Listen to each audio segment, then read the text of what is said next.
Good evening. Hello everyone. Welcome to week 6 of the VPL. It has been it's been exciting, I'll tell you that. It's definitely been something. But yeah, we are now 2/3 on the way into this event, of the Swiss period at least. And some of the results, boy oh boy, are fun to watch. So there's I've got a special segment, that's the word I'm looking for. Yeah, we've got some special segments for you this evening.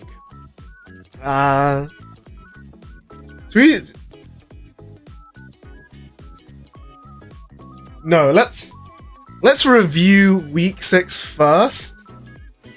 The results at least. Then we'll look at the special segments. And then we'll look at watch some VODs. Yeah, let's do that. Alright.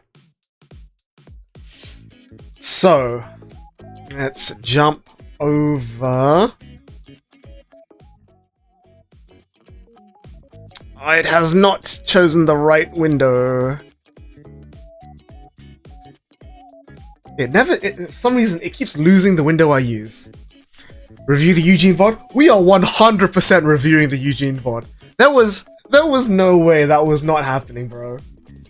So yeah, the match we're talking about in specific is Shiny Cobalt Obsession versus Deck Players Rebirths.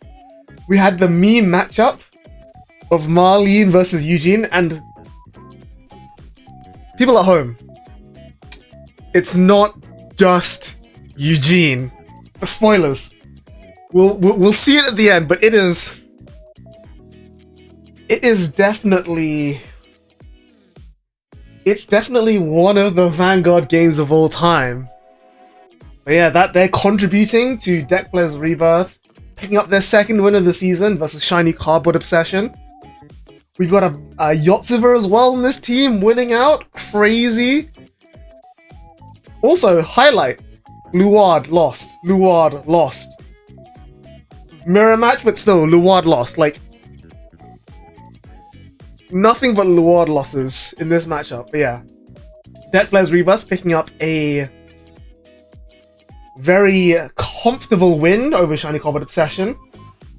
We've then got Top Deck Psychic versus Spreadsheet Seekers. This was close, 6-4.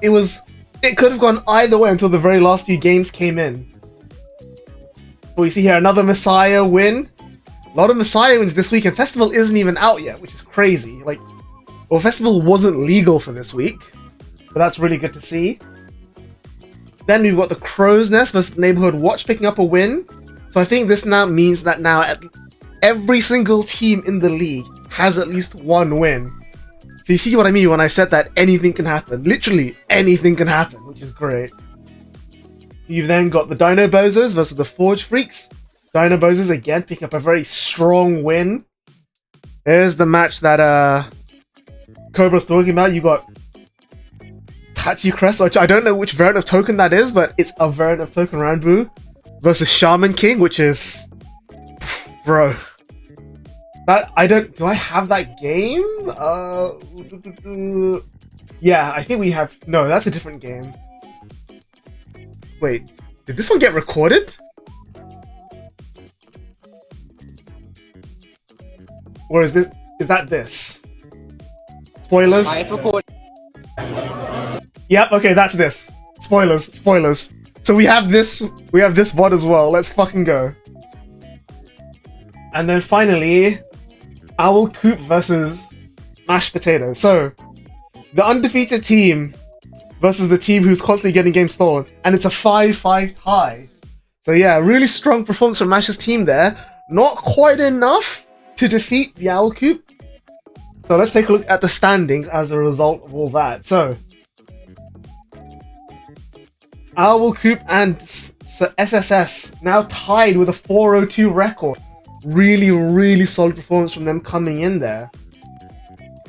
So at the moment, Owl Coop are quote-unquote trailing behind because a game in week 7 is already finished and they've lost a week 7 game. That's what it's about.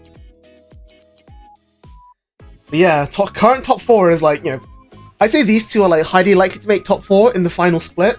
But the remaining slot, it could go any way. Like, Crow's Nest could win the last 3 weeks and like fly to the top of the leaderboard, you know, beating everyone else on the way there. Like, don't count anyone out. There's still 3 more weeks to play. It really could go in any direction, you know. Everyone now has at least 1 win under their belt, so it's definitely possible. Definitely possible. Like, these guys in the middle pack here, like, it takes, like, just... I think each team here has at least 1 more week paired up against one of the top 4 teams. So if they just win their game against one of the top 4 teams, they could make it. There's so much happening. 14 points locks top 4? Yeah, okay, so these 2 are locked. Like, I think even if they lose everything else... 3 more weeks. No, right? Because if these 2 teams... If these 4 teams win the next 3 weeks, that knocks these guys out. I don't think 14 is a lock. It's super likely, but I don't think it's guaranteed. I don't, like, if they lose everything and these guys win everything, there's a chance. There's a very, very small chance. So yeah, even these 2 teams are not safe, which is crazy to me, but that's what makes it so exciting. In terms of the matchups, yeah, I think it's like, so like, let's look at Owlcoop as an example, right? So week 7, Owlcoop are against Neighborhood Watch. Week 8, they're against Top Deck Sidekicks. So yeah, these guys could definitely knock them out, push them out. And lastly, they're against Team Forge Freaks, who are down here. But again, like, if Owl loses everything, poor.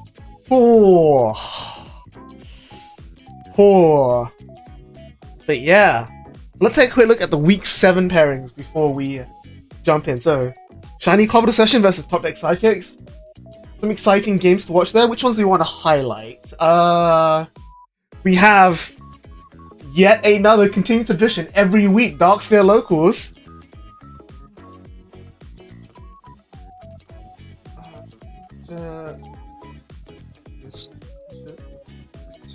No, because there's 3 more weeks to play. 7, 8, and 9. So if these 3 win the next 3 weeks, they'll go up. That'll be 9 points. They'll go up to 16.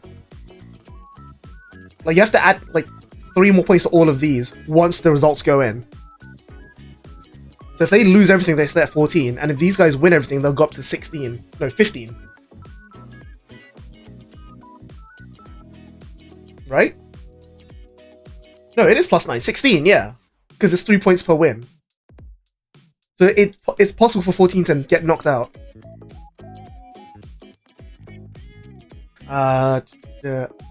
So yeah, what else is there?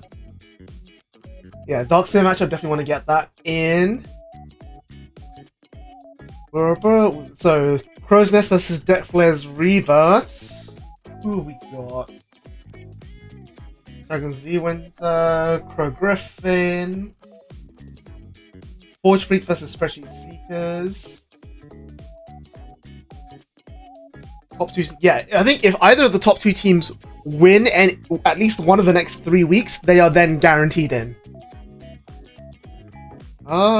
Ooh, Toyo versus Demios. Yeah, let's pick that up. Chase VJ, that's already finished. Starling versus Ootman. Yami Zero, Kaliantaro. Tannic. Neighborhood Watch versus Owlcoop, and Mash versus Dynamozers. Why did I highlight this? Is there anything interesting here? We have yet another goddamn Dark Sphere matchup. Ooh, CBPJ versus Steve Youth. So, Dark Sphere is located in London, which is South England. Sleepy PJ is Newcastle, and Steve is also Newcastle, right? Or is he... No, Steve Newcastle? I think Steve's Newcastle, or no, it might be Sheffield. But Steve is also North England. Let me check. Wait. Pete, you're in the chat. Are you near Steve? I assume so, right? Because Steve and Alex Horseball travel everywhere together. So I assume you guys must be near, like, somewhat near each other? Question mark? Comes to local twice. Let's fucking go. Oh my god, Pete, please. Can you get this game live? If we can get North England local live, that would be so good. Please tell me we can get that live. Please. Oh god. Oh god, that's gonna be so good. Please. There's nothing I want more than that. Holy shit. Oh my god. So, of the 4 games highlighted for this week, we might be able to get 3 of them in person. That's unbelievable. Unbelievable. Looks unlikely. Oh, god damn it! God damn it! It was... The potential was so there. Card Fight 1-5 versus Bailey? Where is that? That is... here. Alright, that's gonna be a banger. I'll take your word for it. Let's take it, yeah. I will fly to Toyo. Bet, bro. I kind of want to watch this. I know both of these guys pretty well personally, Franz and like Harpreet. They're both like very unsung players. They're both very, very good, but they don't have like any major results to their names. They're not like prominent on social media. But I think this will be a very interesting game of high-level Vanguard to watch. Anything else? Maybe Starling Ootman? Like, if we look at Neighborhood Watch's stats, Starling is like, one of the 3 players carrying this team right now. Played every week so far, positive win rate. So yeah, it'll be interesting to see how that rolls out. I think it's got good spread of games here. Alright. But yeah, so before we jump into VOD review, I promise we have some special content for you this week. So I sat down with some of the team captains over the last few days, just to gauge how they're feeling about the result, the league so far, the tournament so far. So let's see, shall we? So let's look again at the standing. We've got Crow's Nest down towards the bottom, not doing too hot, but again, possible to come up big. Shiny Cobalt Obsession, they're on middle of the pack right now. They have the chance to fight for the top 4 place. And we've also gonna speak to Ootman from the Owl Coop, who's currently sitting pretty comfortable towards the top. You didn't include your pet? Bro, you were doing kind of well, and there's opportunities. This isn't the only one that's gonna be done. There'll be chances. I might get you 2 on next week or something. We'll see. We'll see.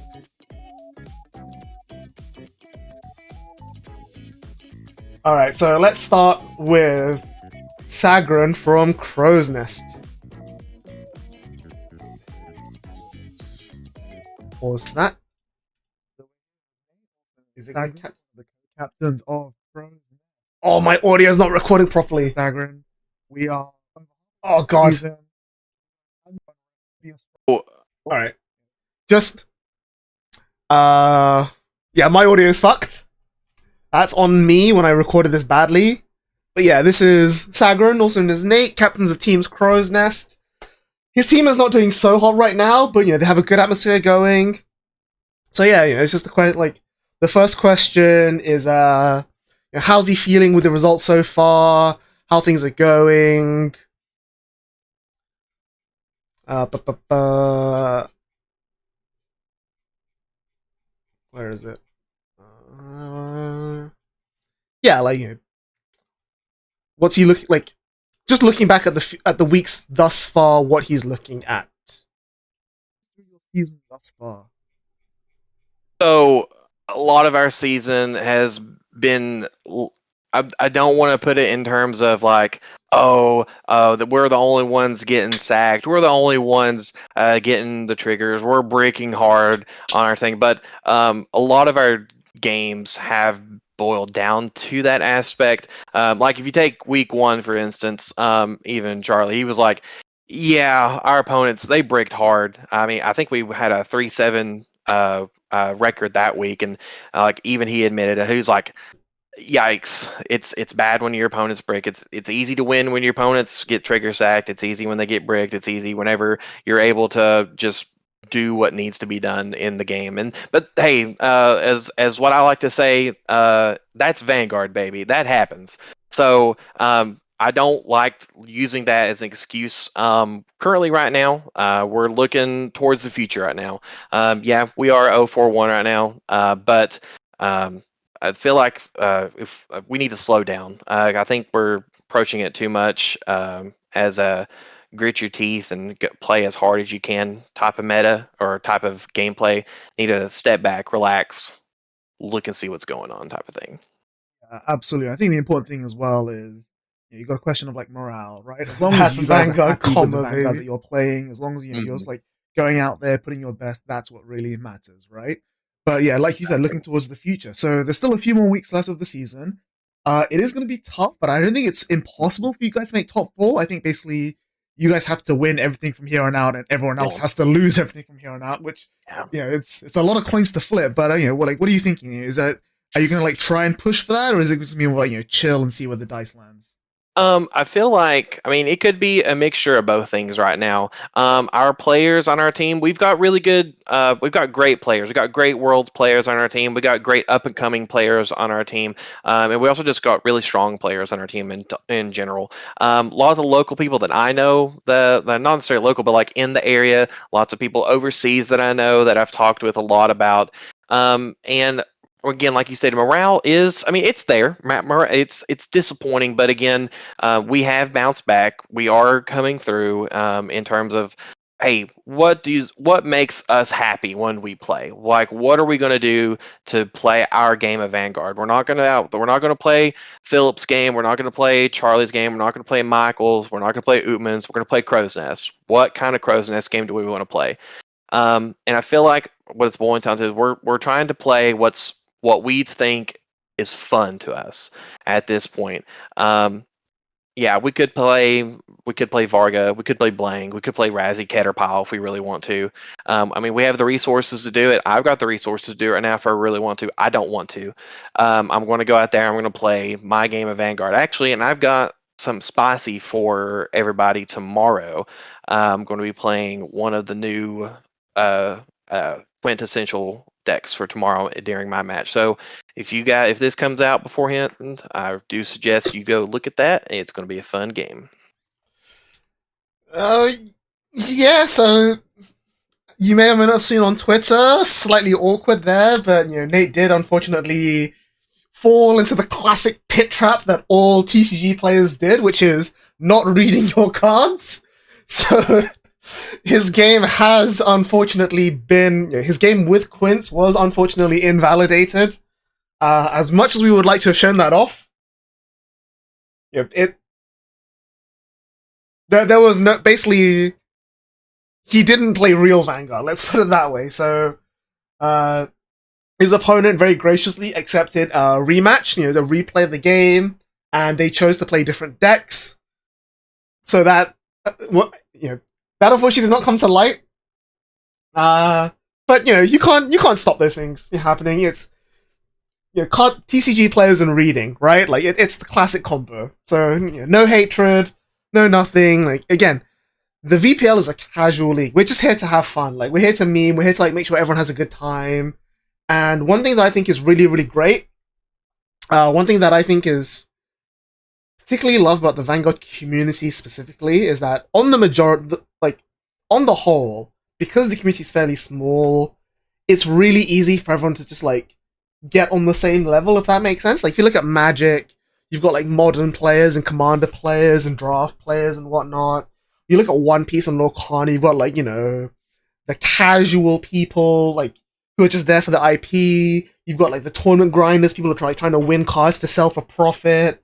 Even in like say other top 3 games like Yu-Gi-Oh, Pokemon, that you will have like pockets of the community and the player base that just are at odds with each other, that just don't work together. Like collectors versus tryharders versus casuals. And like here in Vanguard, everyone's kind of like all in the same boat. You know, like you have like really competitive Vanguard players, sure. You have like really casual Vanguard players, sure. But like, you know, those two groups can interact with each other a lot more effectively. You know, they're a lot more down to like chill with each other, which I think is really, really great. So I think like my point is that having that small community means that when things like this happen and someone's like, oh, like I made this dumb mistake, it was an honest mistake, everyone can just be like, no worries, bro, you know, we get you, like it's all good, like let's just you know figure it out and just like keep going, which I think is like it really is awesome that we don't have to have any of those like feel bad moments. Like you know, the only feel bad moments the Vanguard community's really had has been like, you know, big cheating incidents like Man Long and Helene and all this sort of stuff. And even then, like, you know, when those things happen, we all band together really well, and like we work against that as a community really well. So really cool to see there.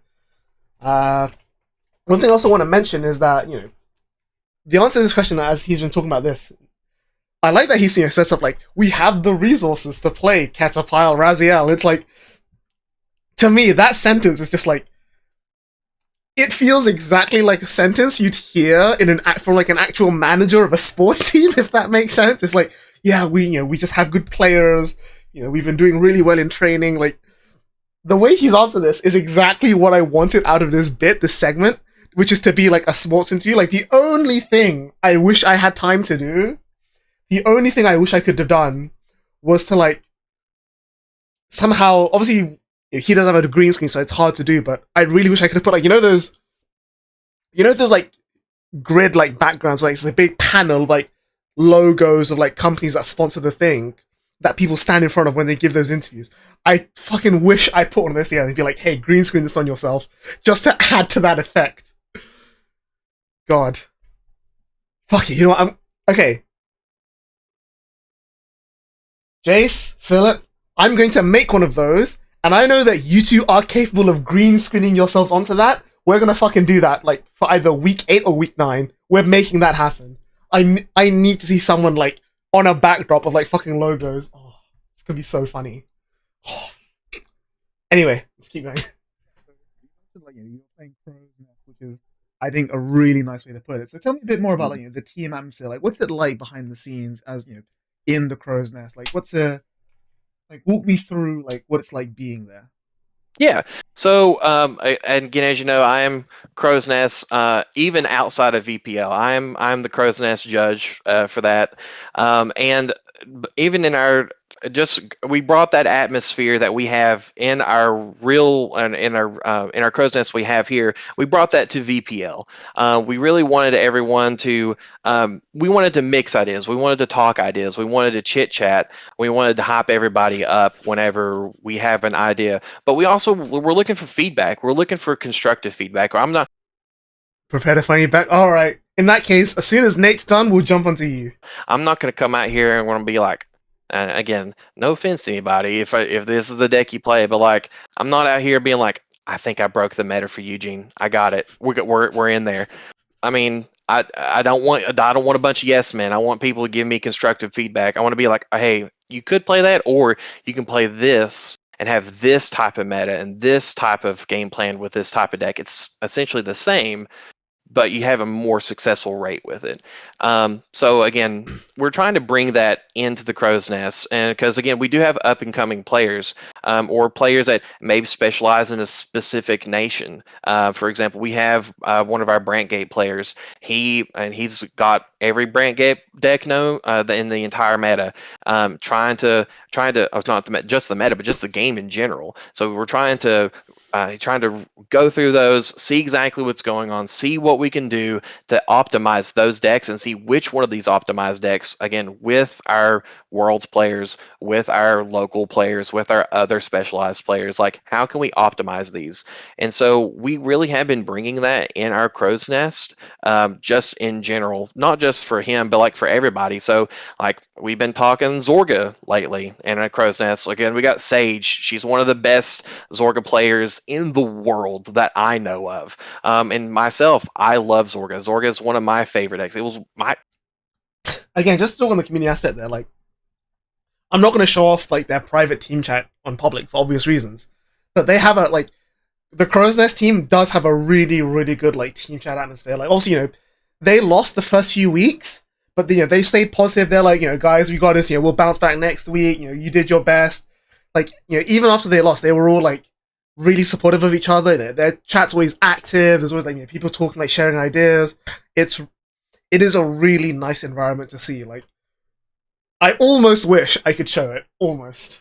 It was my first standard deck whenever I got into standard back when it was first released, and just the complexity that deck can provide, the different game strategies that deck can provide, the creativity that deck can provide. You have to find a different mix and match that suits, again, like what we want: Crow's Nest Vanguard, your type of Vanguard. And again, we've been talking ourselves to that. So that's what we've been really doing, is we've been trying to hone ourselves through this process. Not necessarily saying, yeah, we're going to win out, we're going to beat everybody in here because we know we're better than everybody. Again, we're not saying that. Again, we're trying to play our Vanguard the way that we want to play Vanguard.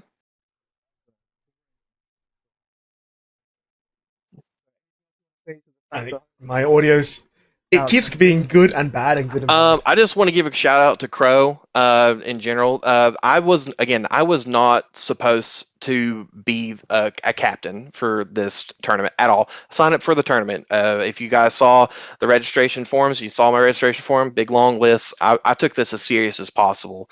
But I really appreciate Crow. Again, he's my team lead here. He's my team lead outside Crow's Nest, and I really appreciate them.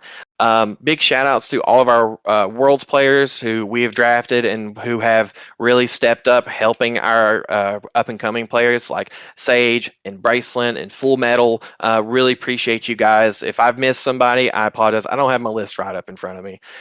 So I really appreciate all you guys that have been helping out. Andrew Condrick, I appreciate you, man. You've been helping us out with that as well. Also, to our sponsor, Kingslayer Cards, we really appreciate you guys as well in regards to just providing us the necessary product that we need to be able to play in this tournament as well as we possibly can. So really appreciate you guys out there. Really big shout out to Richard Garcia in that regards. And again, just want to give a big shout out to all my other captains here in the VPL. Again, this is an awesome experience. I was not expecting to be in this position, but everybody here, and you yourself included, have really made it a very welcoming and opening experience. It's been a really awesome time. All right, so that's been Nate, also known as Sagra, one of the captains of the Crow's Nest, everyone. So, yeah, like, I think what's cool is that, even though they're not doing very well, there's still the potential for them to, like, get into the top 4. They're keeping that positive atmosphere. They're bringing their Vanguard. Like, they're not letting it down. And that's exactly what the VPL is all about, right? They're bringing people from around the world who might not, some of them, like, have those pre-existing ties, some of them bonds, but some of them, like, come in new. Like, for example, Miles, Nurgle Primarch, one of the locals from my locals, he's never met Crow, he's never met Nate, he's never met, like, half the Americans on this team. And yet, he's active, they're all hanging out, they're all talking. Like, it's just, they've built that environment for themselves, which is exactly what I wanted out of this event. So, without further ado, let's have a chat with Alec, also known as Utman.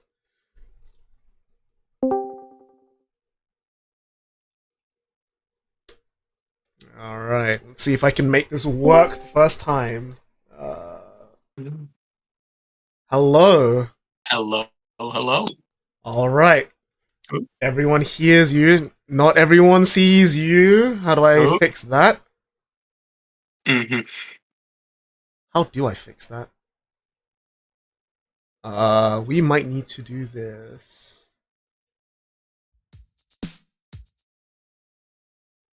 Nope, that still didn't work. Let's try that. Nope. That's Why is that not working? Hang on, we'll figure this out. I'll figure something out.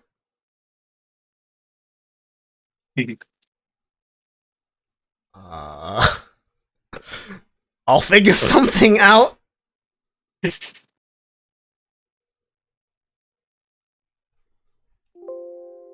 Oh god, having to redo everything on the fly.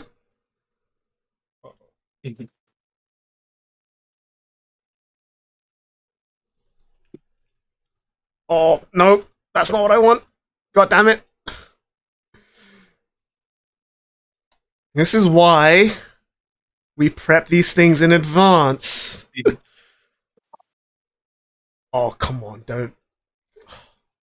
Oh, don't be a dick. There we go. Kind of. Little bit.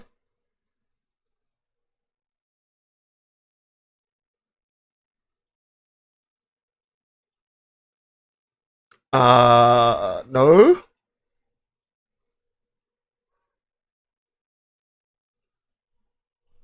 Wait, hang on, let me close that. Pop it back out. There we go. Still doesn't want to work. Interesting.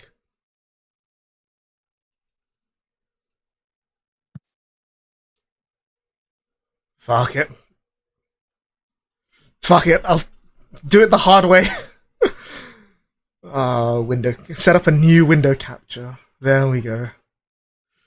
Do it the fucking hard way. There we go. Holy shit. Kind of. Good enough. Wait. There we go. Hello. Just move it down a little bit so it doesn't cover up the entire thing. Mhm. Holy shit, we made it work. Let's go. Woo! All right. Mhm. So, yep. So, for everyone, I'm sure everyone knows you by now, but if not, this is Alec, also known as Ootman. He is the captain of the Owl Coop. They have been on a tear since the start of the event. Not dropping a single game. Power of VTubers will do that for you. So yeah, Leo, let's So first question. You guys have been leading the ladder all season, only dropping down to second place now, but still technically joint tied for first.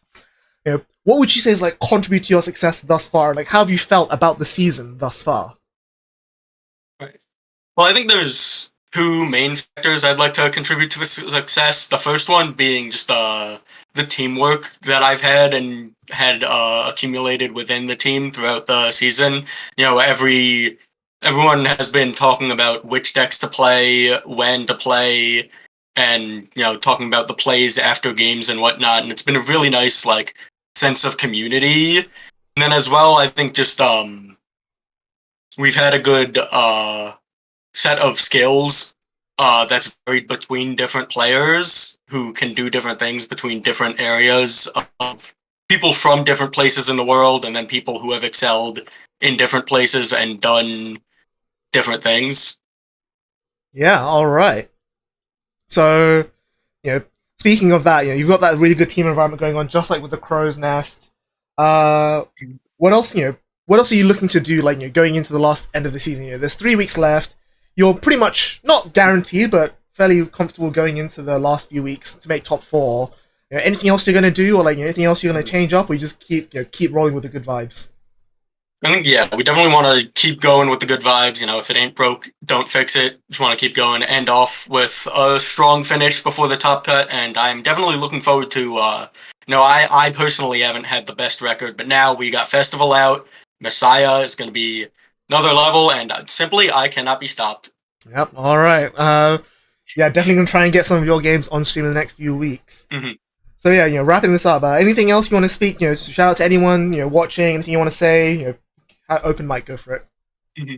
I mean, I guess I'd say 3 big things. First, shout out to my team. Obviously, they've been doing a lot of the hard work, especially when I haven't been doing the best in my games, which we're hoping to change. They've definitely been doing a really good job, and I'm super happy to see that. Second of all, subscribe to Nanashi Mume. Ooh. And finally, shout out to the Sage 1804. All right. And very finally, have you ever been far even as decided to use Ego what will do more look like? Yes. In fact, if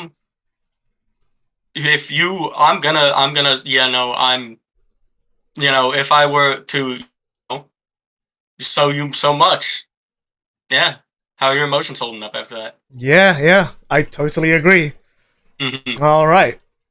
So yeah, that's been Alec, also known as Ootman from the Owls Coop. Everyone, thanks for joining us live, and yeah, Thank you good for luck in having the me. next few weeks, and we will see more of you real soon. All right. All right, take care. Adios. All right, we made that work. Holy shit, we made that work live. Fuck it. Jace, Philip, if you guys want to get in here, we can make it work live, bro. We can make it work live. But first, let's watch Fori from Shiny Cardboard Obsession.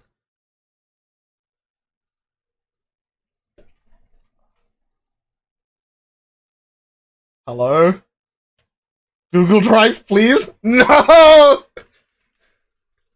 Oh my god. Don't do this to me. There we go.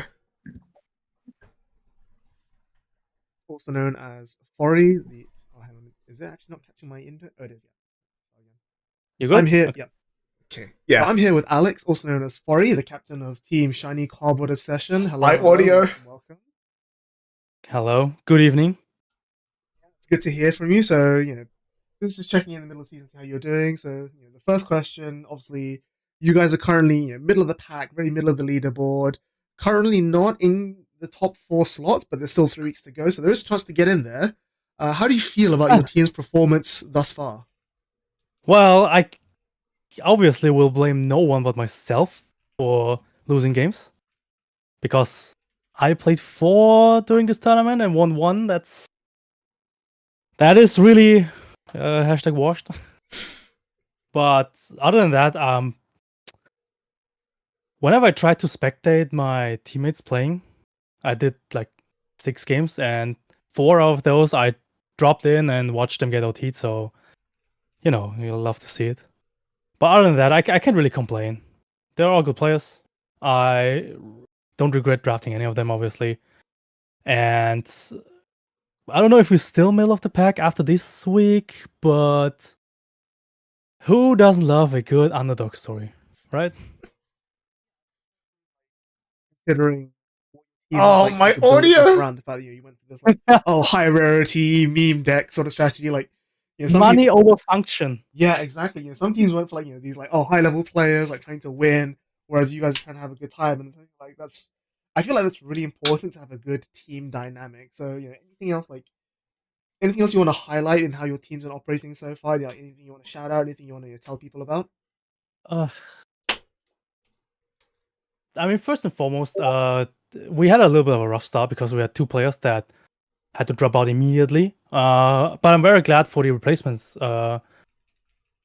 we got, because one has won every game until now, and the other one has only lost 1 until now, Sergio, which is pretty good compared to myself, obviously.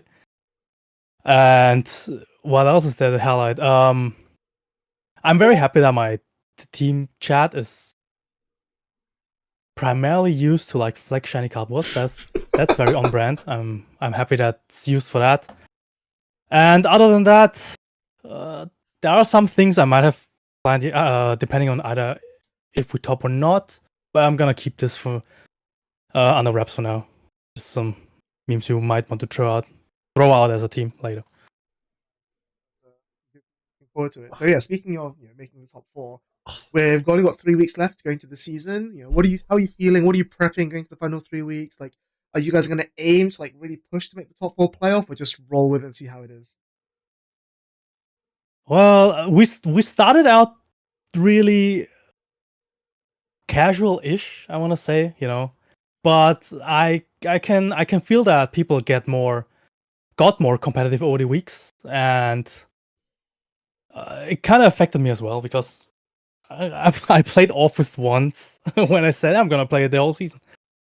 Well, maybe I should have, but I think now to try to get in, we need to win every week, right? So we're gonna try to do that. So I'm putting out the roster this week and have a little bit of a talk with my team. Or by that time, obviously the roster's out already, and we're gonna get the players who really want to play more competitively. Sounds kind of off, but I mean it in no shape or form in a bad way, obviously. And we try to squeeze in the 4th place somehow. I think this is the sentiment in the team right now, that they really want to try and get the top. Even though I started out with, don't worry about it, just play and have fun with this event, don't take it too seriously, but you cannot take the competitive out of the people. Not after so many weeks and you just watch the games after games. Yeah. Behind the top deck sidekicks, like just 1 or 2 weeks of like you win, they lose could make it, make all the difference. So definitely potential for it. Yeah. So speaking of top deck sidekicks, like again, looking at the rest of the board, looking at the other teams, how are you like feeling about the rest of the competition? How have you been like feeling the rest of the league going? Honestly, this event is kind of a blast. Since we don't have BRO this year, this is I don't want to say replacement, because I like this one better, since it's not play card games for 24 or 30 hours straight and pass out. The community, like having the player pool from all around the globe is fantastic. I really enjoy watching the teams interact, the small bits of banter here and there. It's really funny. Like, I don't think anything has happened in bad faith yet, so all in all, it's just an enjoyable event, and I hope you can take it from here and do some improvements, if there are any, obviously, for next year maybe. So I'm very excited already for the next one, to be honest. Also doing the captain job, I was a little bit intimidated at first, but it's been really fun. So thanks for that opportunity.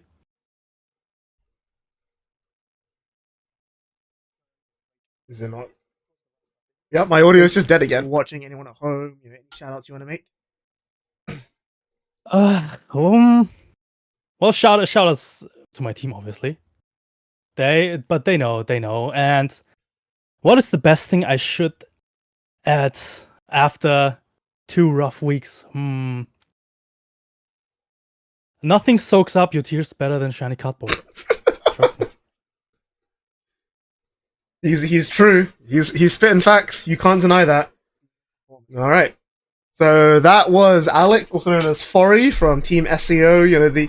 He's the 2020 world champ, the first 2022 world champ, first ever standard world champion. So yeah, he says he's quote unquote hashtag watched, but no, he is definitely still at the top of his game. So yeah, doing it live. Fuck it. We're getting Gwen on straight away. Let's fucking go. Just jump straight into it.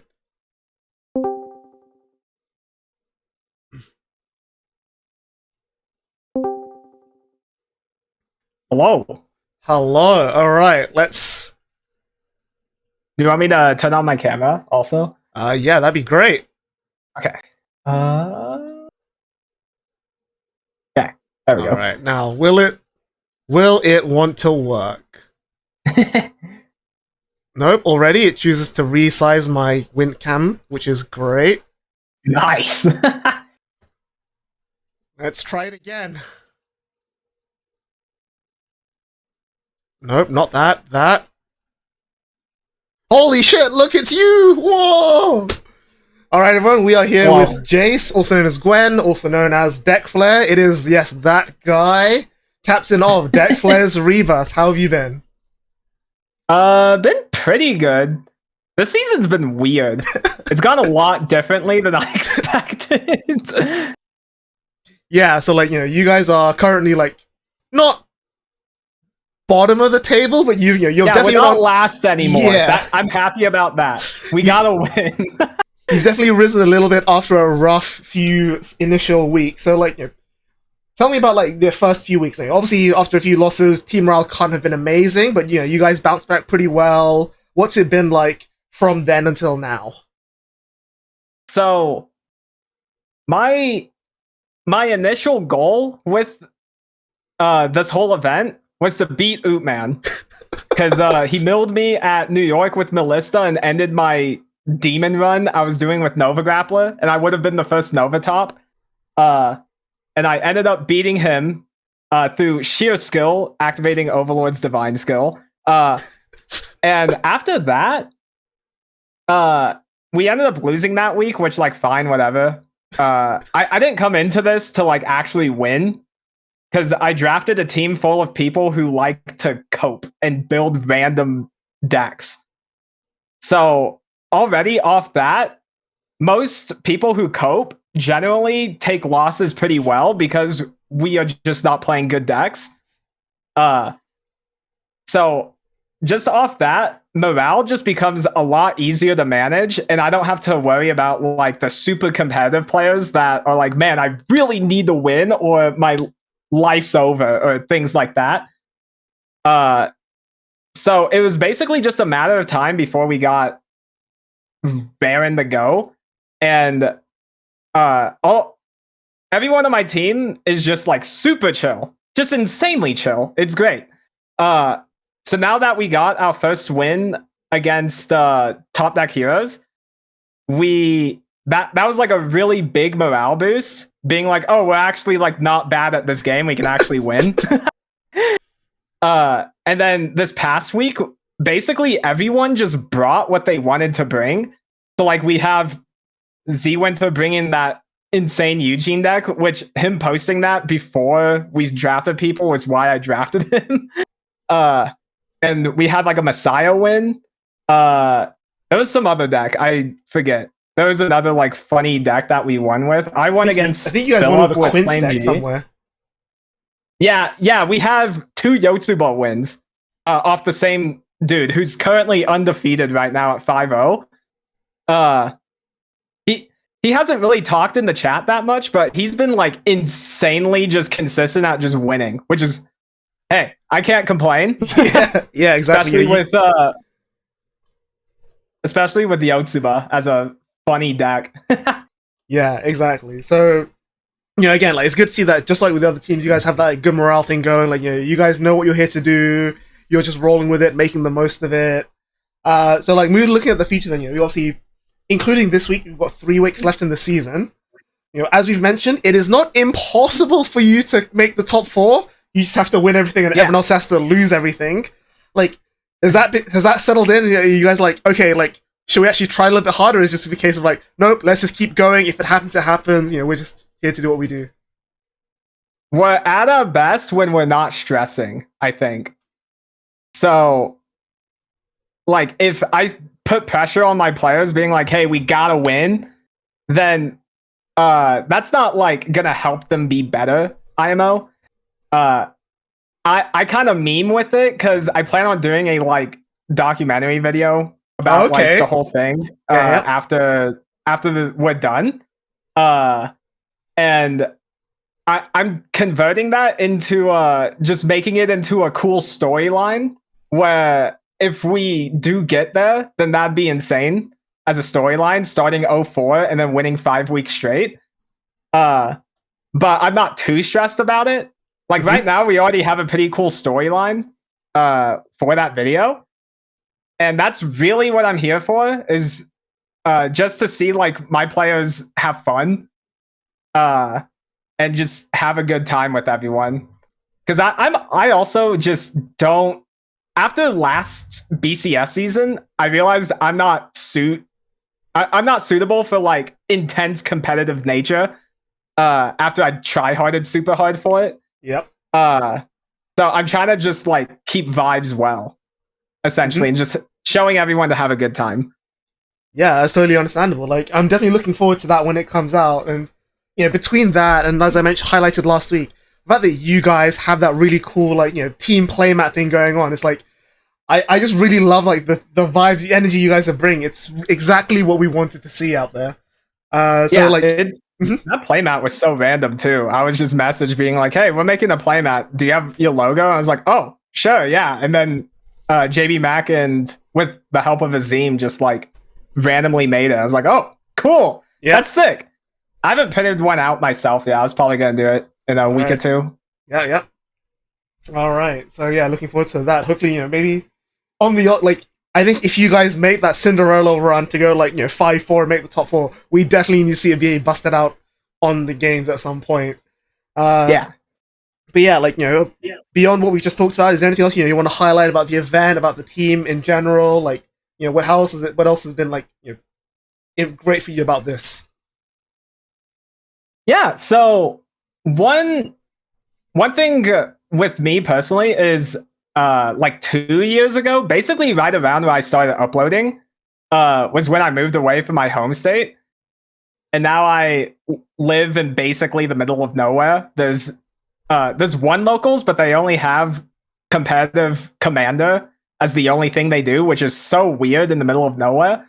So I initially made the channel to have an excuse to like still do Vanguard stuff, but over time it became like, oh, I don't really have chances to play Vanguard as much other than if I'm like playtesting with people.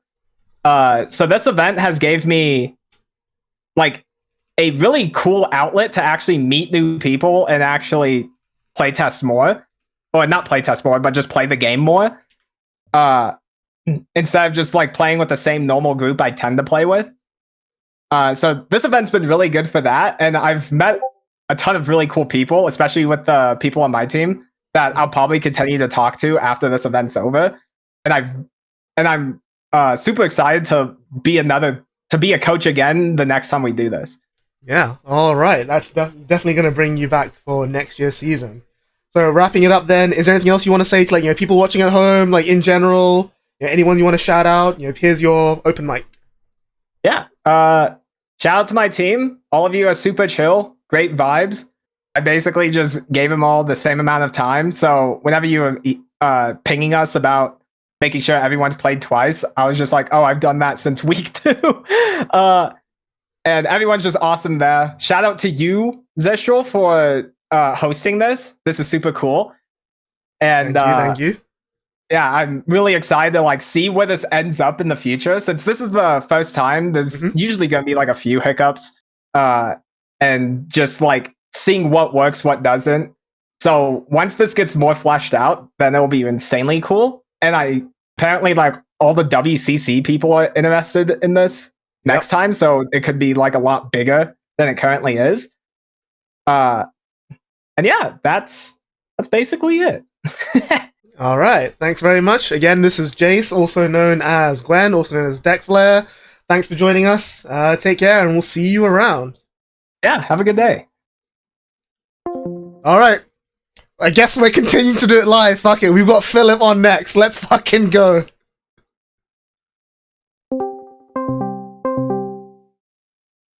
Oh, it doesn't need to... Yes! Oh, wow. Shit, it's done. There we go. We see his face.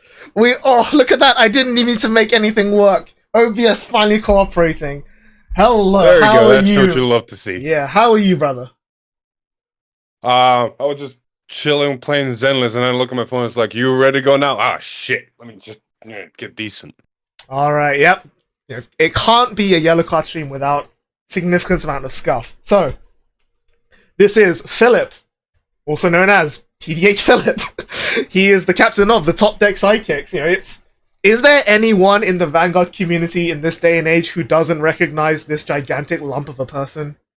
No, surely People not. don't know I'm gigantic. That's still the best part. Exactly, yeah. Right, so yeah, starting off the same question as everyone else. We are 2/3 of the way into the first season. You guys had like an up and down record. It's been ups and downs here and there, a few wins, few losses, few ties. It's been overall like you guys are middle of the pack. I think you guys are 5th in the standings. Like, how's it been for you? 4th. Oh yeah, you guys won last week, right? You guys bumped up. There you go. So yeah, like, how's it been for you from the start up until now? So this is what I told my team, and they quickly realized as a fact is you are under the name of Top Deck X, so Top Deck Hero, Top Deck Cycle, whatever. You're under this name. With this name comes this curse/gift, where every one of your games is going to be scuffed in one way. Either you're going to be sacking your opponent like no tomorrow, or you're going to be getting sacked and bricking and having enough bricks to build a fucking mansion.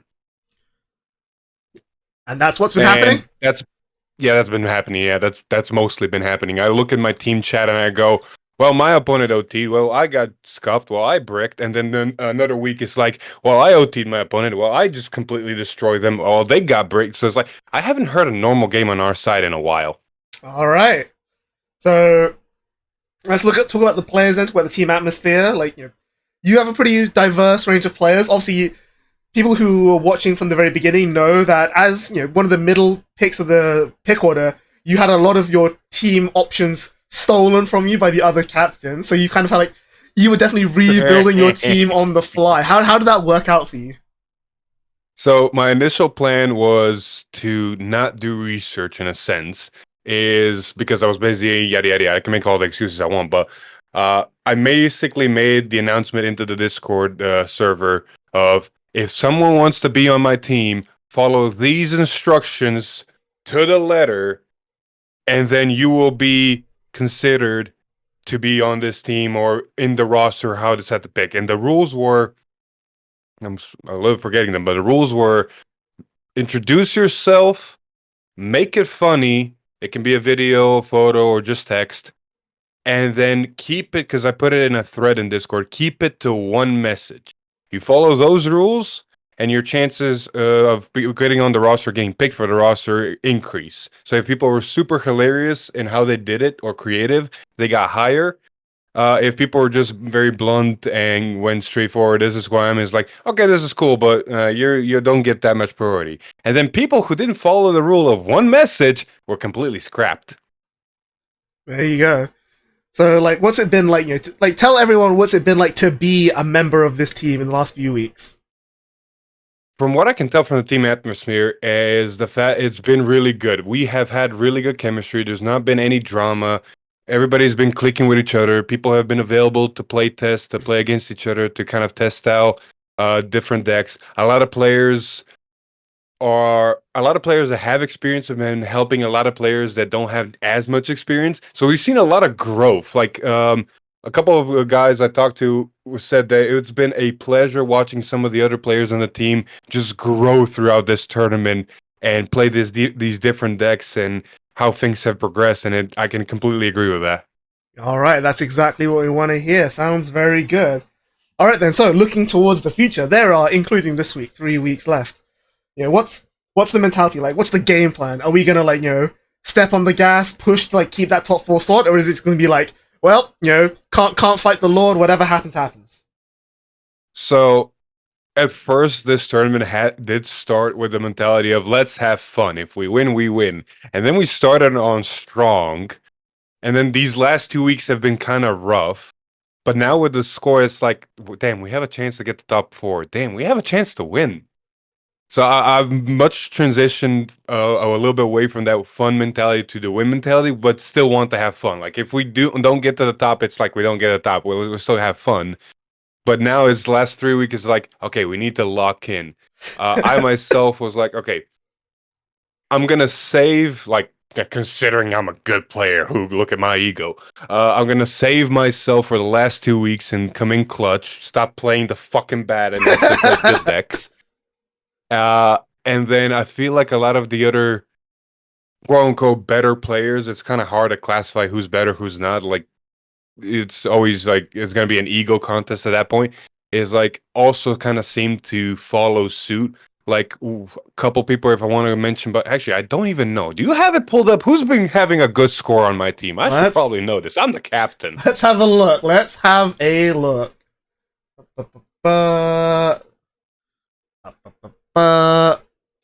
So there is no question that Anna has been carrying your team. He's got the 4-0 record. Yes. Ryuta-sama's also a 3-0. Tresev's on a 3-1. Belfizer's on 3-2. Gnarly Kitty's on 3-1. So a lot of pretty strong records coming in there. Yeah, Honor is definitely one of the people I wanted to mention. He introduced himself as the bank, and he is definitely delivering. It's been a really good show. Like everybody's been doing. One of the people I want to really mention is Alun. She's been one of the people that has been really growing in the sense of watching her play is so fun. Mm-hmm. And then Belfizer has been really carrying. Echo has been shit. Tell me something I don't know.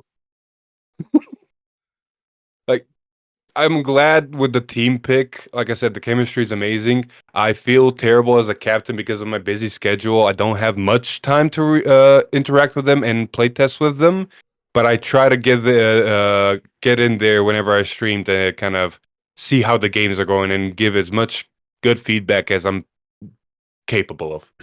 Yeah, I mean, it's definitely cool, like having, I think, everyone else, all the other guy captains that make content have, like, they've got their slow burn going, like, Charlie's got his video once a week, but, like, the fact that you're also live streaming everything has, been really great, get visibility up, it's, seeing, like, everyone really, like, rallying behind, like, oh, this is, like, finally happening, like, oh, like, let's laugh at AL's misplays, all this sort of stuff. That's, like, really cool, as you said, like, everyone's, like, meshing together, which I think is pretty much, like, the case for nearly every single team, I want to say, like, which is awesome to see. And yeah, it's definitely going to be nice to, like, see how far you guys can carry that all throughout the rest of the few weeks. So yeah, wrapping it all up, any shout outs, anything you want to say, go for it. Echo, get better. That's it? No, that's what I mean. That's it. All right. I can go through all the team, but I'm one of those people who's like, man, if I mention this one, I have to mention that one, but then I have to mention that one, and then I have to mention that one. It's like, I feel like I want to spread the love a little bit too much, and the other option is just going, let's not spread the love at all and just say everybody's doing great. There you go. He knows what he's doing. All right. Thanks so much for joining us. Hopefully, best of luck in the last few weeks. And yeah, take care, and we'll see you all very, very soon. This has been the Philip of Top Deck Heroes, everyone. Do I have actually a name, the Philip, Mr. Top Deck? I got no clue. We'll come up with something. That's our goal for the season. We'll come up with something for you. Jesus Christ! All right. I'm gonna go grind back. No worries. You take care, bro. All right. Bye bye. All right, and we're not done. We're not fucking done. Everyone's joining the train. Everyone's gonna interview. Let's go. We've got Michael of the Spreadsheet Seekers up to go now as well. Let's make Discord. Discord wants to work. Let's go. Hello. All right, hello. This is Michael, of Michael the Seeker, Mr. Thavas Man on Twitter. Hello, how have you been? Doing good. Doing really good. Yeah. I mean, team's doing well. Mm-hmm. Can't ask for anything better. That's a great start. Yep, you guys have finally picked up, climbed that last spot to overtake Ootman's team, getting that extra win for now. Obviously, there's still the rest of the week to go, but same question as everyone else. From the start of the season up until now, what's it been like? Pretty great. We're still one of the only two teams that hasn't had a loss yet. 4 wins, 2 ties, in a really great spot. We kind of knew coming in. I think a lot of the talk has been that we were one of the stronger teams. Draft went really well for me personally, and yeah, I mean, we've been kind of taking this from a competitive angle from the start. We were definitely like, we want to make good on that. Obviously, we're here to have fun. We're here to, forge new relationships with other players. Also, we like winning. Winning is pretty fun. It's pretty cool. So, that was our goal straight from the start. We've been doing a really good job of, keeping with that. And yeah, first 6 weeks has felt great. Looking forward to the last 3. Yeah, exactly. As you mentioned, like your team definitely has approached this with a very competitive aspect. Again, I'm not going to leak anyone's team chats, but the objective has definitely been to win, and no one can blame you for that. Like, you guys have definitely making good on your promise. Like star players like Nuno, Wolfren, Demios. Like, there's definitely no question that like these are the guys to watch, and your games have been going as you'd expect. Like, what's it been like in the rest of the team? Also, you mentioned you've got that sort of competitive aspect, but you've got a good balance as well of like newer players, experienced players. What's been like the morale like? What's it like? Like, how have you enjoyed watching that build? Yeah. Overall, morale has been great. I've taken personal kind of efforts to bolster and congratulate everyone, regardless of what they thought their status was coming in. It's like, we're all teammates. We win and lose as a team. We're all working together, and we're all trying to help each other improve.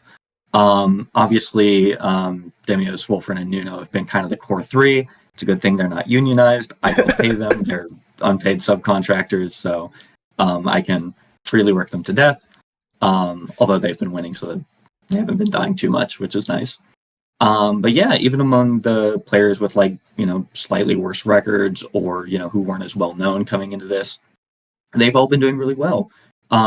We have some spreadsheets set up to support us, and, that's been giving us a lot of benefits. All of our members have at least one win, except for one, and we're doing our best to support that member and hope to get that person a win so that by the end of the 9 weeks, everyone has a win.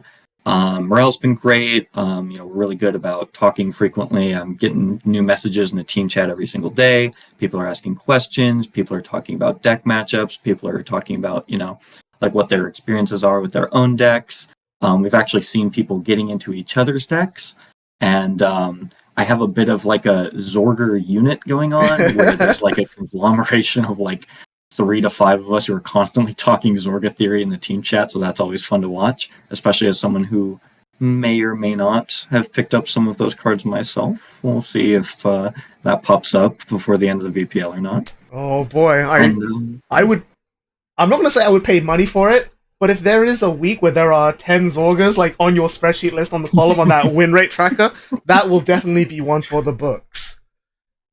If I can make it happen, I will. We're considering a 10 Shiranui stack. I don't know if we'll be able to make that happen now, but maybe half and half split. Yeah. So, again, with everyone else looking forward, including this 3 weeks left, you guys are doing really well. As I said earlier, you're not guaranteed the top 4 yet, but it's looking good. How are things moving into that? What's your mentality going to be? What are you guys doing to prep for that? Or what's the game plan from now till the end of the season? Yep. Definitely still taking it seriously, aiming for the overall win. There is a certain team that we would love to meet in finals. I won't, spoil it, but they've also been doing really well, so hoping that they continue to do so as well. Aiming currently for first place at the end of the 9 weeks as well. Definitely taking these last 3 weeks seriously. These are some of our tougher opponents. I think all 3 of them are still contenders for top 4 as well. So definitely making sure to, put in player compositions that I think are capable of success. And yeah, same plan from the start. We're feeling more confident, but the trick is not letting it slip, not choking right at the end. Run strong all the way through the finish line. So that's what we're doing. All right. So, lastly, anyone you want to shout out? Anything you want to say to the people watching at home? Go for it. Yeah. Thanks everyone for watching and supporting. Go Team Seekers. As for shout outs, again, Demios, Wolfren, Nuno. Thank y'all for letting me work you into the ground. Find my co-captain. Great guy. Definitely been helping holding the team up. Gear Vibes. Thank you. You know what you've accomplished. Everyone in the team knows what you've accomplished. I had a dream for kind of way to support the team, and I was kind of struggling with getting it done. And Gear Vibes totally picked up the slack. They really clutched up, and that's been a huge pillar of support for the rest of the team. So thank you for that. Ali, Alessia, member of the international community, actually from Italy, has been great with the vibes. Always asking questions, always giving compliments. It's been, really great part of the team. And then Gunmetal, we're going to get you that win, buddy. It's going to happen. All right, that's exactly what you want to hear. It's great to see that, even with the more competitive teams, everyone's really enjoying themselves. It's really good vibes all around. So thanks again to Michael for joining us. I'm sure everyone's seen him on Twitter already. If not, his socials are always visible. Thanks a lot for taking the time, and hopefully we will see you as the weeks come by. Yeah, thanks for running this. Have a good one. Take care. Bye. Bye. All right. Are there other captains watching now who wants to join in? Question mark? Who have we not got to talk to yet? I think that's is Charlie around? Or is fucking Charlie wants to get in? I know Mash has probably just got home from Bushi Expo Hyper Japan and is dead as shit, so he's out. I don't know if JJ's around. Toyo's definitely not going to be around, but, that's to be expected. The Gunmetal going to go 3-0? Bro, now that you said it, I believe it. Alright, I think no one's around for now, but if they are, we'll jump them in. No problems at all. But yeah, if there was one game I wanted to cover, we've already been for an hour. It's like crazy, but this is definitely worth watching. So, let me fix that.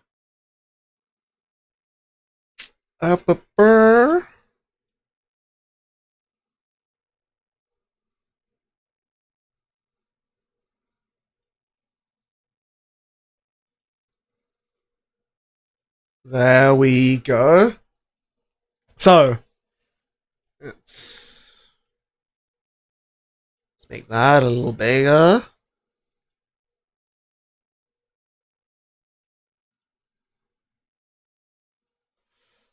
Alright. So, on the left, we've got Kuroneko on Marlene Pyle. And then on the right, we've got Zed Winter with Eugene.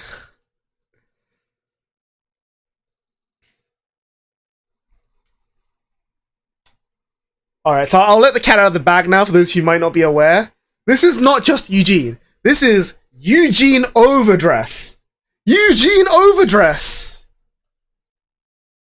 Like, that is a combination of words I would never thought I would have seen describing a deck. It is definitely going to be an interesting one to watch.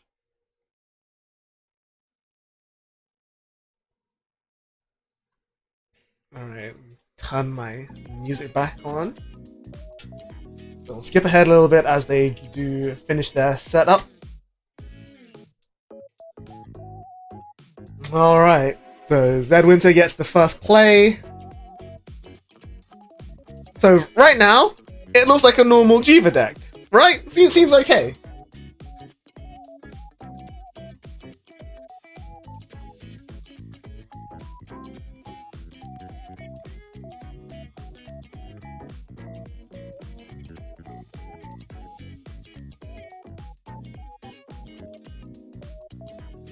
And then Lyrical doing lyrical things.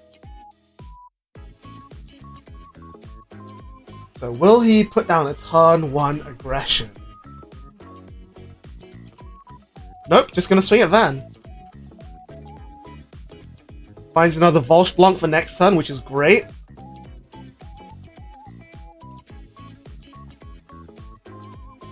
Out comes Ryu.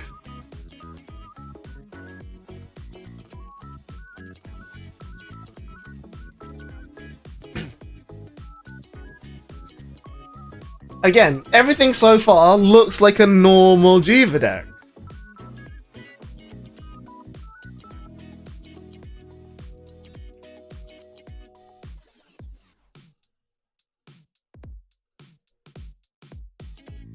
Trickstar comes down to boost.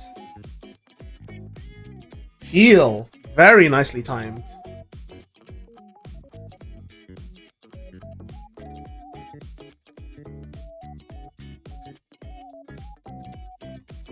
Second Volsh comes down.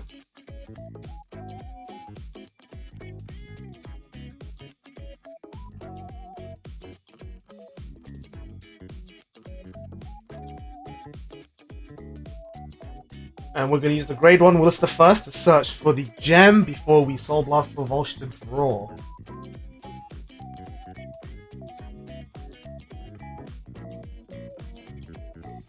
Again, crazy plussing for Lyrical coming in here. But as we know, his top end is Marlene, so there's only so much that plussing can do.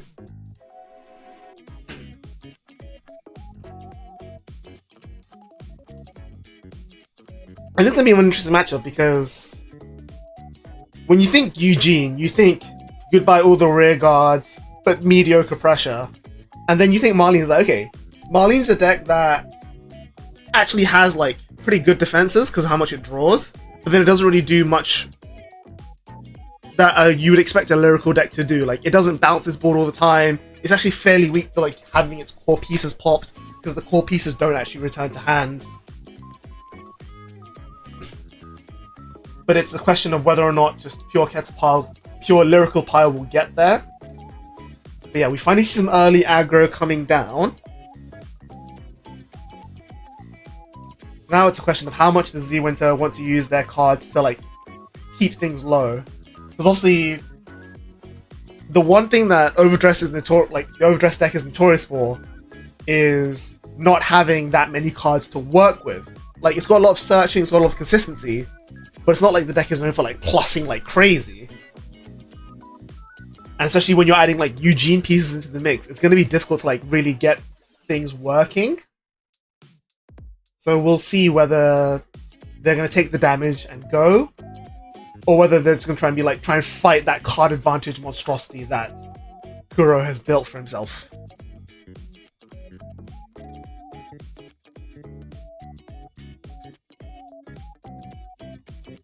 Second PG going into damage there. I've also just noticed I've got Zed Winter's board the wrong way around, so let me flip that. There we go. Taking the third PG going into damage. And then guarding the last attack. Alright, so we've got Eugene Overdress with 3 PGs gone. Rise Eugene doesn't get the on-ride skill of the grade 2, because it only works when you ride a Nirvana. So yeah, this is the quote-unquote strength of the deck. You can rest your original dress pieces for Eugene to get advantage out of it, and then crossover dress them to still not lose any attacks. Soul Blast 2 for the Prayer Dragon when it becomes original dress. Retire. The new Triple R. Gandiva and Eugene support to give something restand. Shenri come down as well.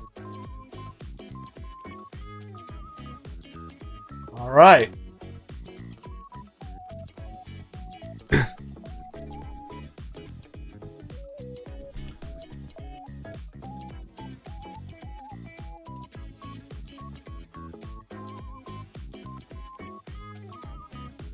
Crazy first race. I know, right? Kill the Yuika. Find some pieces. We're good to go. Restand. Attack again.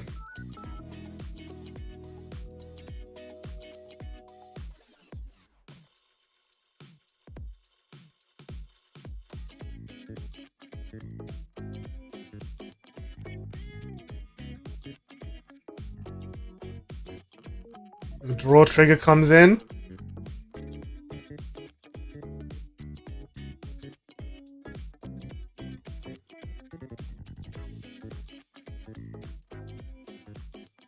And then Shenri going to draw. So yeah, okay. So I lie. He does actually have crazy amounts of plussing.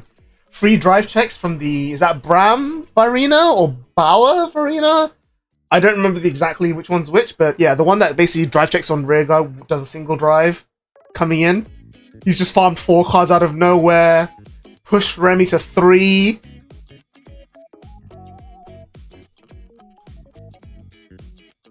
And he's got the world is now his oyster. So we're going to start off by counterblasting 1 to search for Persona, as all of these quick start decks like to do. We know that there's the Francette in his hand and the Stranger in his hand. The question is whether or not he can make some more gas out of that. Ladder comes down, really strong here. Turns off the Eugene part altogether. Down comes another Yuika. There's the Stranger.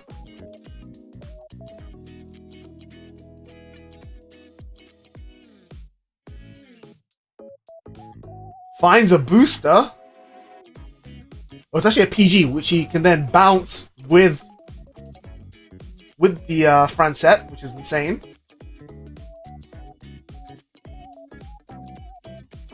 And we know he's got the Francette in his hand as well. we'll see that come down in front of the Eureka column, I'm guessing. There it is.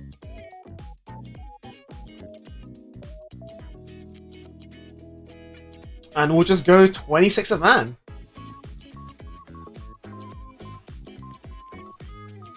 Trigger comes down. Francet goes unboosted. And then intercept into the 15k. End of battle, bounce the PG. Now Marlene, Energy Blast 4, bounce and call. There we go. Reset the Francet, which can now bounce the Stranger. Not that he needs to bounce, because he's got the Ladder Protectors board. Yeah, the called unit then gets 10k. So 28 coming in.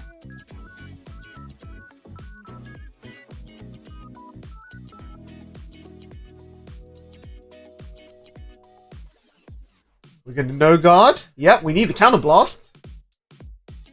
No triggers. And then the last column here for 43, it looks like.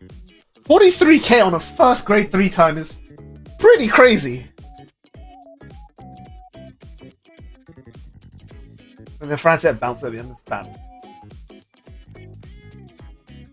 That's a lot of cards in hand. That's exactly what you expect out of Lyrical.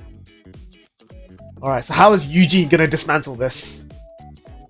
Yuko will then Soul Blast the Francet just to retain everything.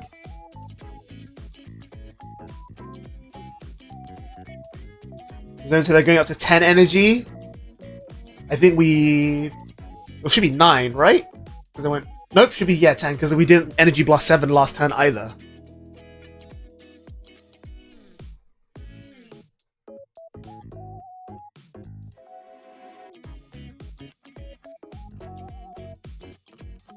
Give Eugene the red text. Energy Blast 3 for the promo, Energy Blast 7 to draw. Down comes Oswald. So that's what? 1, 2, 3, 4, 5 attacks this turn? 4 of which will have drives? It's a total of what? 1, 2, 3, 4, 5 drive checks this turn. Crazy. Of course, can't counterblast to actually get the drives off this, because you need the counterblast for the Oswald. So actually, yeah, the Rearguard will not be drive checking. It's just going to be 3 drive checks. But still 5 attacks. Still pretty good. No Persona Ride makes these numbers a little bit rough.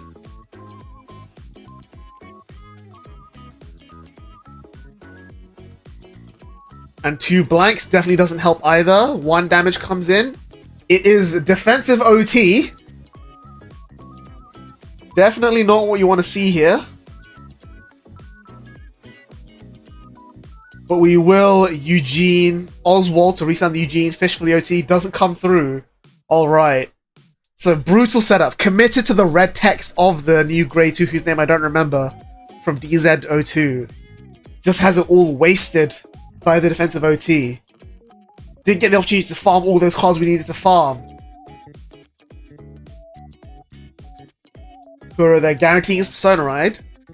The plus side though is that with only 1 counterblast, Remy has to counterblast 1 to Persona Ride Search. Unless he already has it in hand. But if he counterblasts 1 to Persona Ride Search, he's not counterblasting 1 to do anything else. He's not getting the 10k off of Stranger. He's not getting the draw.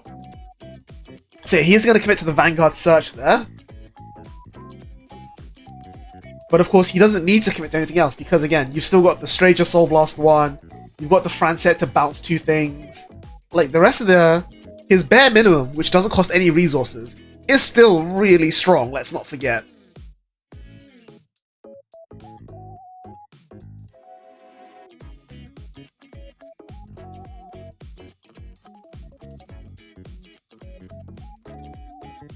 So that's a 33k Vanguard because of Persona and Persona Search.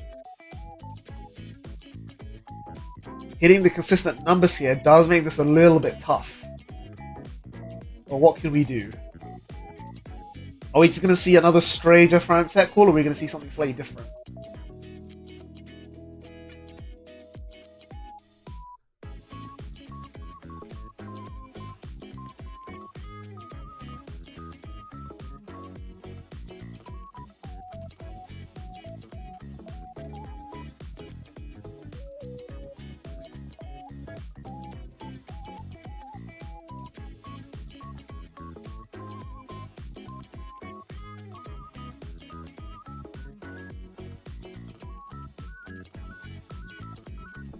gonna use the rest 1 top 5 order, I think.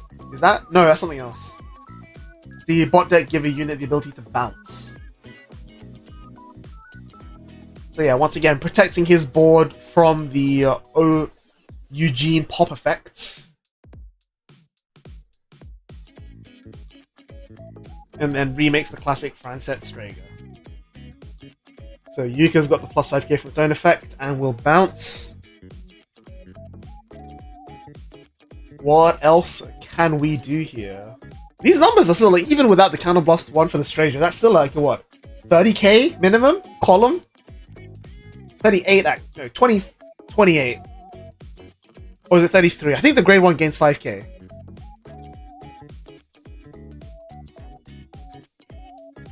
What is that grade 1?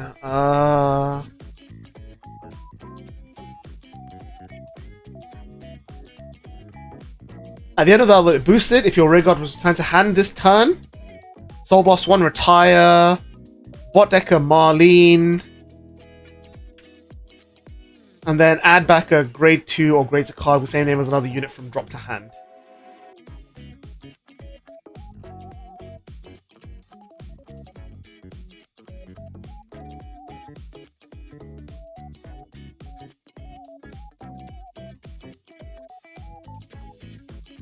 We're then going to swing with Vanguard, Energy Blast 4 to flicker the Stranger.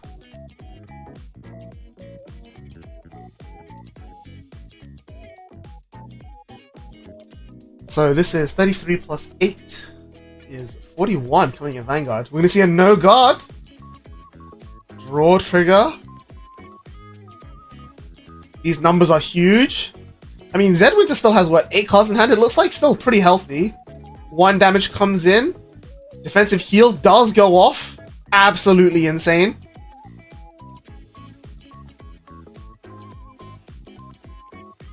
My final set column is going to be 20, 30, 38. 38 to 23 is definitely guardable, but no, we're just going to damage the 4th PG. Holy moly. So no Sanctitude. Just 4 straight up PGs, and they've all gone into damage. What a game. Franset will then bounce the Vanguard booster. Not itself. Not the other attacker. No Yuka, because there's no soul. And then Stranger's just a nice 15k shield, because only 25. Just because you're lazy? Fair enough. Fair enough. I mean, it didn't matter, right? They all went to damage anyway, right? It didn't make a difference. Alright, 2 Candleblast to play with here. There's the fucking... Holy shit, not even Javer. We're going to cross right into Varga, of all things. Just straight up calling a naked Bower.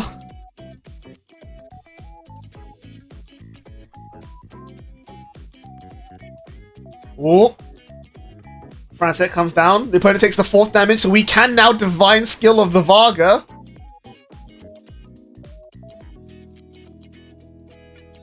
Three Vanguard attacks coming in. Suddenly, it's not looking so hot for Remy. We know he bounced the PG earlier in the previous turn with the Marlene, but he's gonna have to start burning them real soon. So there's 1. Crit, Alter Van. Now this is where Varga gets scary. This is where Varga gets scary. No drives, 23. 33 with the trigger. That puts him to 28, 38. We're gonna Divine Skill. Doesn't even wait for Sunrise. Just straight up Divine Skill. 33k, 2 crit. 2 drives. Second PG comes down. So Remy does survive, but he's definitely had to give up a lot to get there. Meanwhile, Zed Winter just farming all the hand in the world. God. No Yuka on the board. No nothing. I mean, he's got a lot of cards in hand as well. Remy's got, yeah, still got tons of cards in hand despite PGing twice. So it's not impossible to rebuild. But he's definitely fighting the uphill battle. Searches the last Persona ride. Nope, researches the one he bot decked, actually. You ball with Divine? Exactly, man. Just check crits. It's just that easy. mean, your opponent's OT is out. There's no reason not to commit. Worst case scenario, you hit your own OT. Best case scenario, like, you know, you go for it. But at the rate that Remy's drawing cards, you could probably just deck him out, honestly. Provided you can survive that long. Yuka comes down.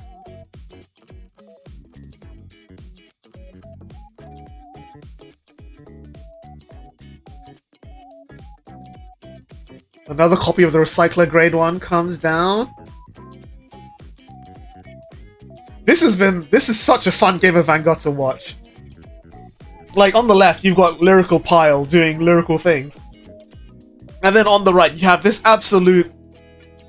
Michelin star cookery that has somehow damaged all 4 PGs and is still comfortably in the game. Unbelievable.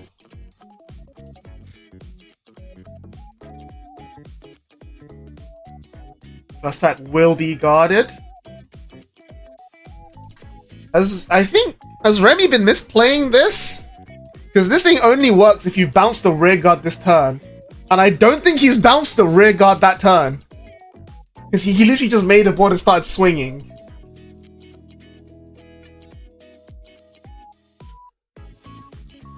I think Remy might have been misplaying? Question mark?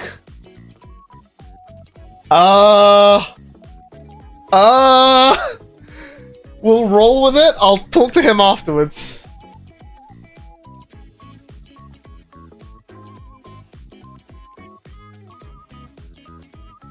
Yes, he has. Oh boy. Oh boy. It's fine. It's too late. We're this far into it now. We're not gonna go back and fix this. But yeah, I will have words, don't you worry. Vanguard comes in, it's another 41k. No triggers, but there's the PG. No defense coming from Z-Winter. Not unsurvivable, but not exactly easy. And this is a 30k Strager coming in. The great thing is that he's been starving Remy of CB. So it's not like Remy can have like crazy amounts of damage coming through. And then... Ooh, 6th damage heal! Wow. Amazing. Survive somehow. Franset bounces, Yuka bounces own effect, no soul. Alright. Z-Winter gets another turn. There's the cup. Persona Ride activates. Divine Skill is gone, but the Varga restand is still kind of threatening. Pushes up a board. There's the Shenri. We see another... Yep, there's the Bower. No overdress pieces. It's just a body. It's just a vanilla body. But this is still 31k. 31k is not bad. Remy's got, looks like 10, maybe 11 cards in hand.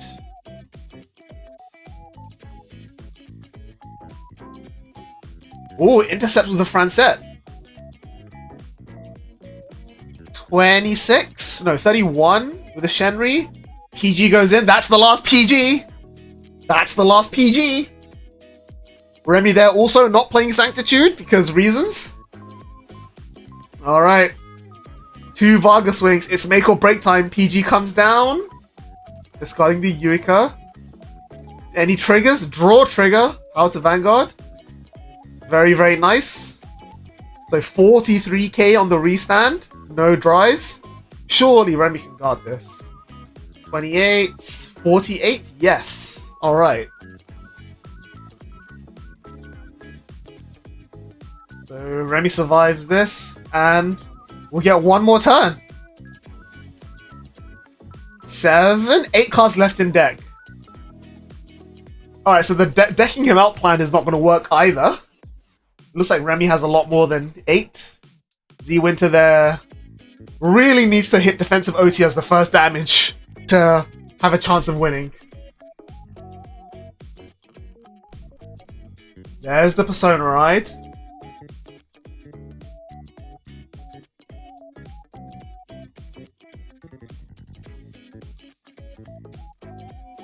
That's just the last Marlene.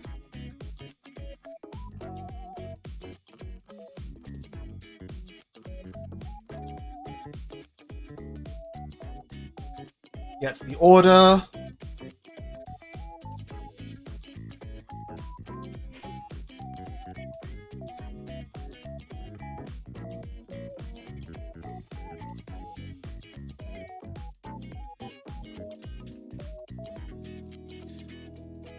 Standard pushes again of like, 30, 40s, 35s coming in. I don't know if Zed Winter can guard this without hitting that defensive OT. It's gonna be real tough.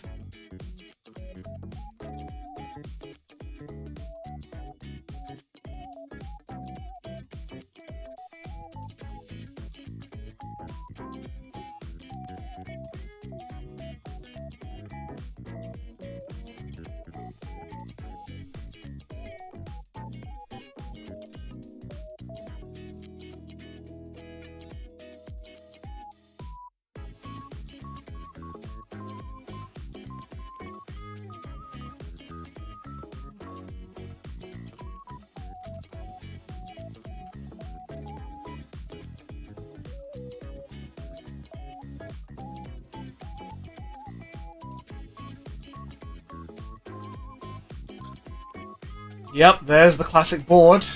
So that is 28 coming in. Oh, there's the defensive OT! Oh boy. Suddenly this game has gone in. This game is just up and down the entire time. So that's Remy's entire turn shut down because his OT is gone. Is he gonna still like attack, consume the energy blast to bounce pieces, or is he gonna pass? Franset's gonna bounce the other rear just to stop it from getting Vanguard next turn. Is he gonna energy blast forward to bounce and protect his rear guard? He is.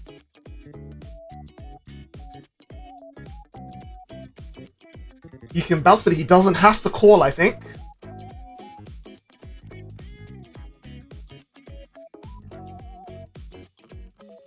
Oh, we're just double checking. I don't think Marlene has to call.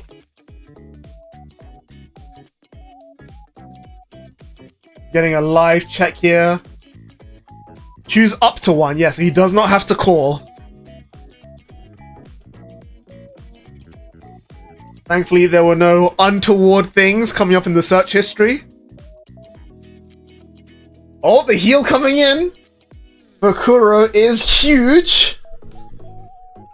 Puts him back down to 4.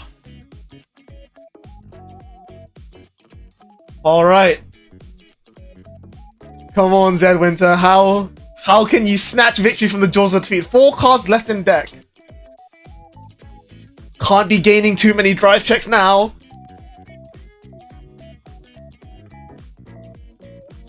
And we know you played draw, so unless all your draws are out, you might just deck yourself. No Persona Ride, no nothing, just make a board and pray. Not even, like, literally making a vanilla board and pray. What have we got? Getting a trigger count?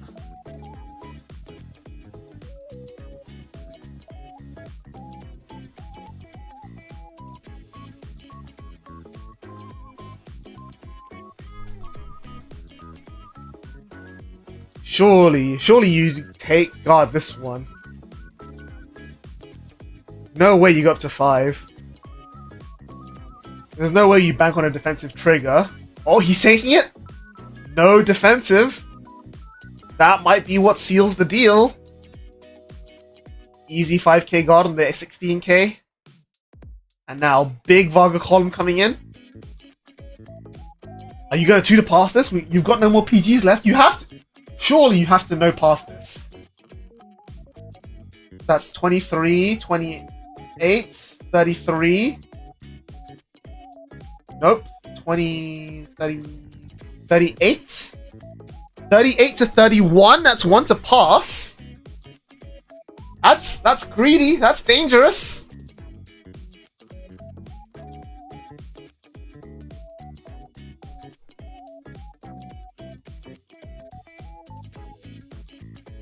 Actually, I think it's 2 to pass. Yeah, 2 to pass. There's the first one, all van. Do it, do it. Doesn't hit. Oh no, it was 1 to pass. I was right. Yeah, it was only 1 to pass.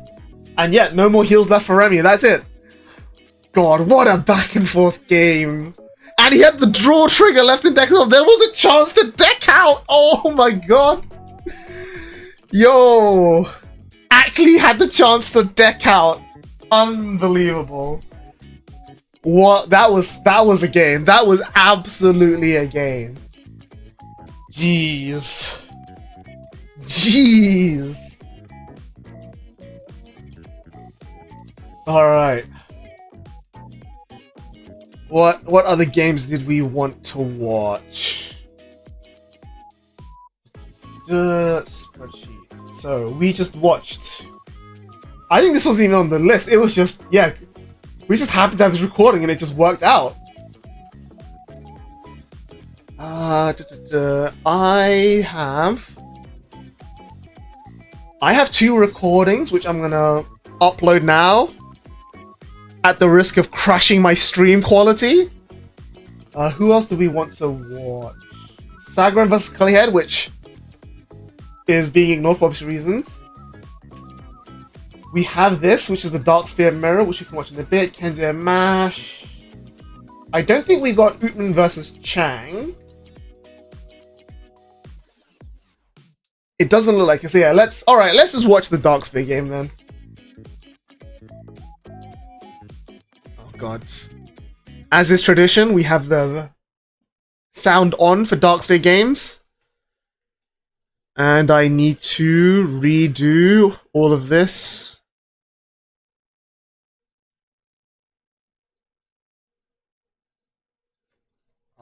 But I have to crop it as well. Nope. Come on. There we go. How is it that we had the tripod this time and you guys still couldn't record, like, straight? Bro, come on.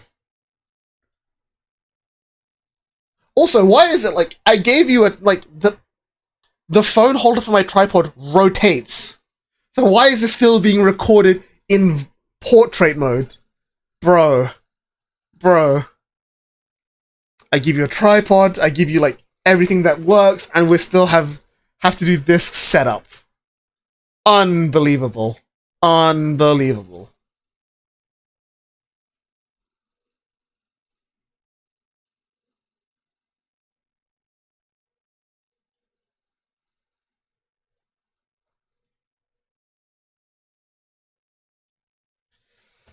Alright.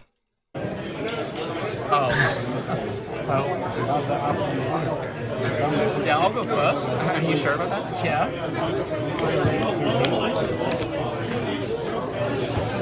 Come on. The strongest 5 back in This is 4 back? Holy shit. 1 card out of the initial 10 has been kept. Do you like my FFRs? And how much are those cards? Not that much actually. Random flexing of FFRs. I believe my opening hand was 5 triggers. Mine was 4, so.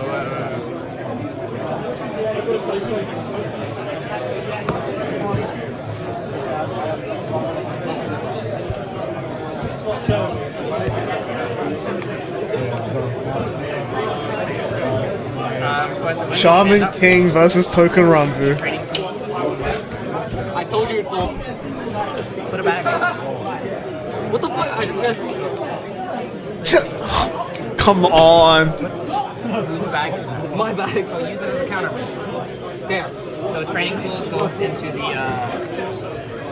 order zone, and then I choose basically a grade 2 without Kiwame, put it in the order zone, and it becomes in training. Okay.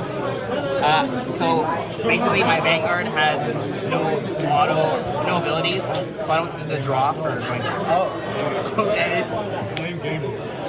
So all the auto and act abilities are gone. Sure. I have to remind myself what the fuck training tools actually does.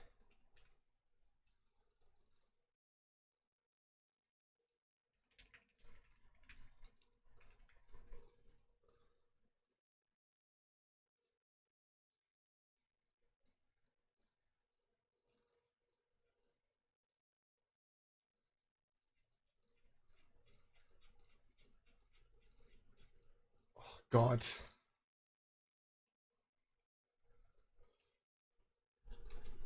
I can't even find them on the fucking deck builder.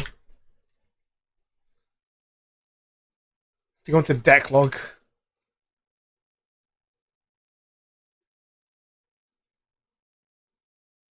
Ride deck crest.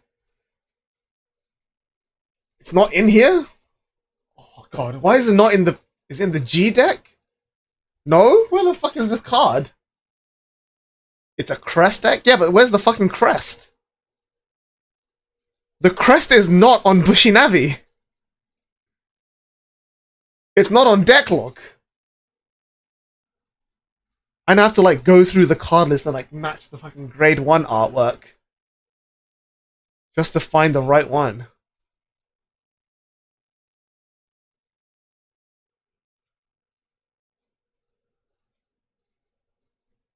God, they... So hot, they all look the goddamn same.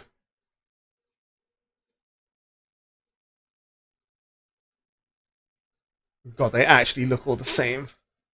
Right line is irrelevant? Then what? Why is it not in... Is it in deck log?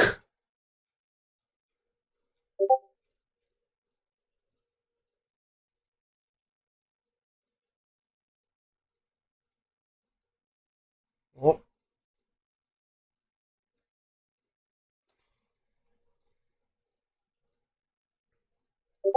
Okay, it's a set order that lives in the order zone. It's in the ride deck for some stupid reason. So the crest says you cannot ride a unit with a different name from your Vanguard. All of the cards with the same name card, your Vanguard, become grade 3, 13k twin drive persona rides. They lose everything else. Give your battle phase, reveal card of your deck, retire something if it's a trigger. Counterblast 2, restand -1 drive.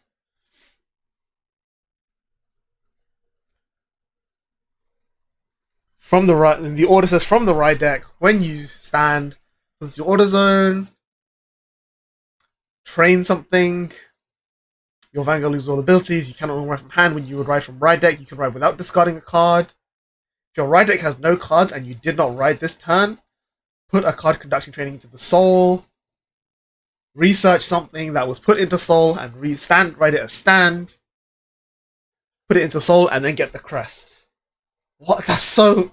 Why is that so unnecessarily complicated?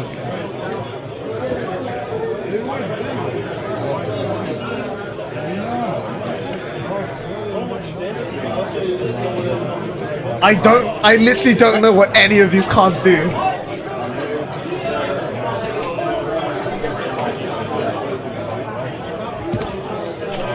might need to. I'm gonna leave my bag alone. Yeah, maybe. Ben's gonna have a fun time on stream, isn't he, with this?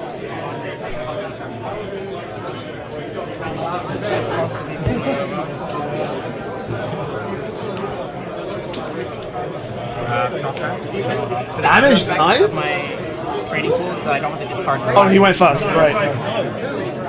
But at the cost of not getting the energy charge through.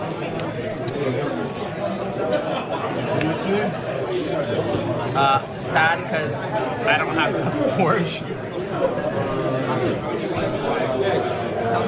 Please swing.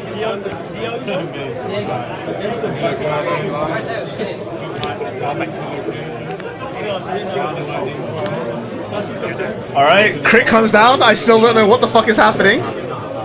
It just looks like normal vanilla Vanguard so far.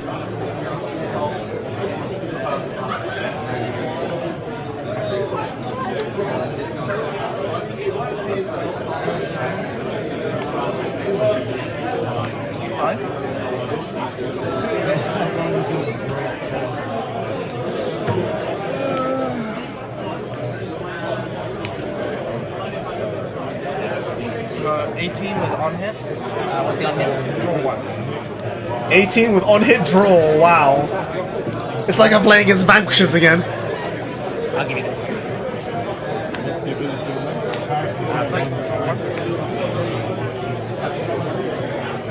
So once again, I don't have to discard tonight.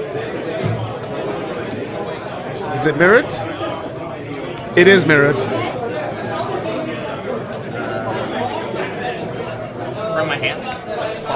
place on Vanguard command, I look at the top card of my deck, and I can put it back on top or bottom. Okay.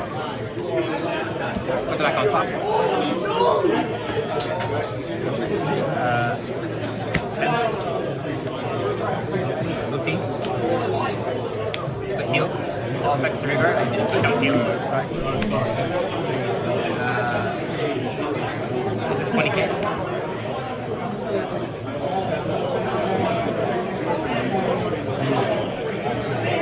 20. Yeah.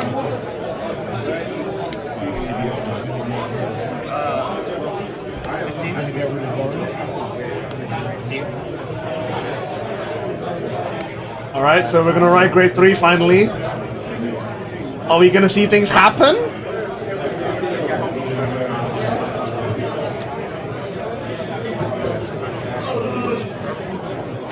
Right?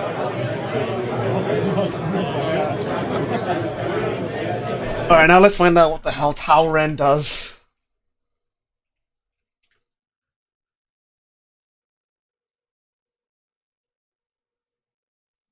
Oh, there's two. Why are there two grade 3 Tao Rens? Oh my god, bro.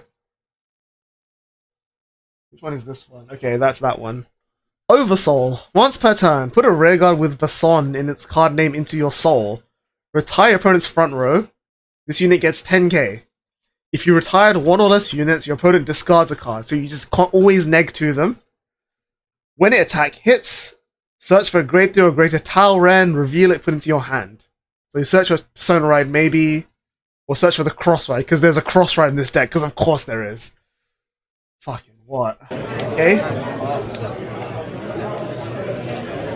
I'll read that when he writes it.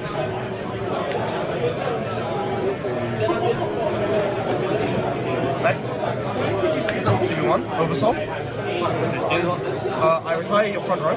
If I retire one or less cards, you discard one. Am I choosing a dragon? And then it gains 10k.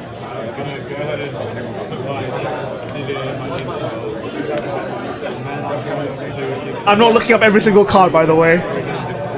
We don't have time for that. 33, 41 with on hit. What's the unhit? Search for a tower right. Wait, why is this? Where does this get an extra 10k? It's an 18k booster? Huh? Fuck it. Okay, now I have to look it up. Great. Why does Shaman King just have a free 18k booster for no reason? Fucking hell.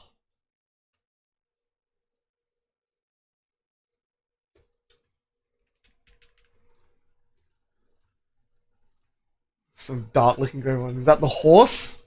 It looks like a horse. When this unit boosts a unit with Tao Ren or Bason in its card name, if your opponent has no front row rear guards, the booster unit gains 10k.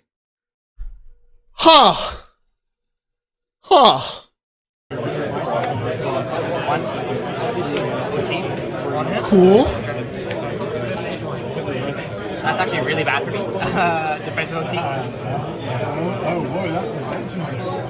Right, because then he can't get the... He can't do the counter blast 2 restand. Right. Oh, that's funny. And I need 2 CV. Oh, that's funny. That's really funny.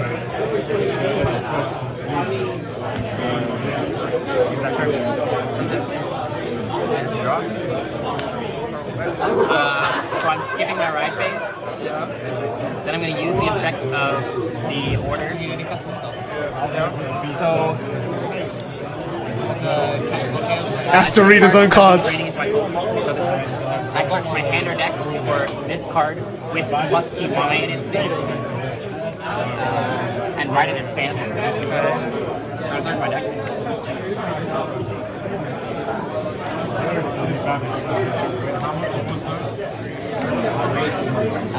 And then if I rode, I put the trading tools into my soul and I get the press. So I ride this. This goes to soul. Yeah. I gain touching. Alright, let's read his grade 3. What the fuck does that one do?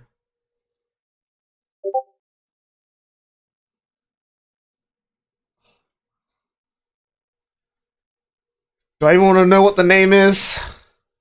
It's a grade 2? It's a grade 2? Oh, Jesus Christ, bro. Okay.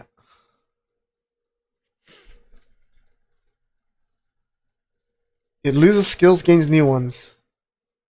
Right, okay. So then why are you choosing a grade 2 and not a grade 3 then? Oh no, the crest makes you 13k base, right.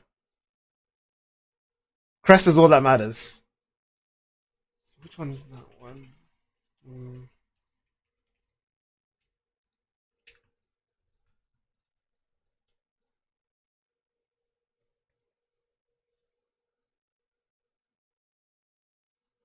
God.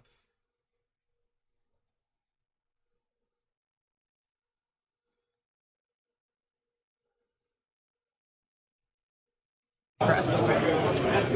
So this makes my Vanguard a grade 3 with twin drive, 13k power. Has 2 skills. So it loses all of its other effects. And then it has 2 skills. At the beginning of my battle phase, I reveal the top card of my deck. And I choose one of your rear guards retiring. That 2 is what gets you the crest? Huh? I thought the tools is what got you the crest.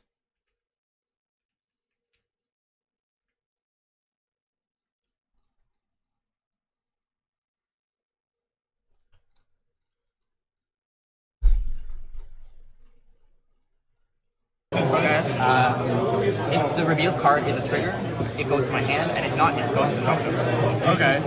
And then the second skill is once per turn at the end of battle that my Vanguard attacks, I can counterblast 2, stand it, and get drive -1. However, I don't have 2 CD, so that's not happening.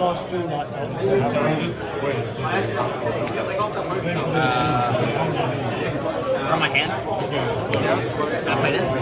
Once again, with the top card of the deck. I'm going to put that at the bottom.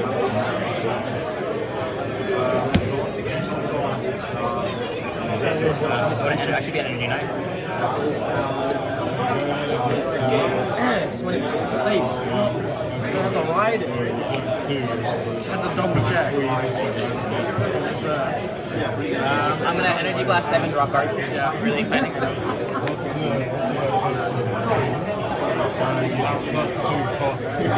I'm going to call this on place. I look at 2 cards on top of my deck. I put them on top of my deck in any order. No, he's not explaining it. He's explaining his card effects. I still don't understand the fucking, like, where the crest came from. Put the back on top like that.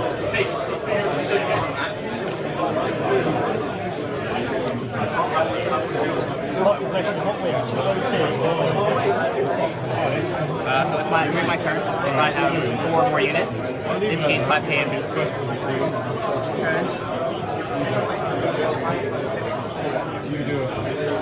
So beginning of the battle phase, it's a trigger unit, tireless. So it goes to my hand. 13 twin drive. No trigger. No triggers.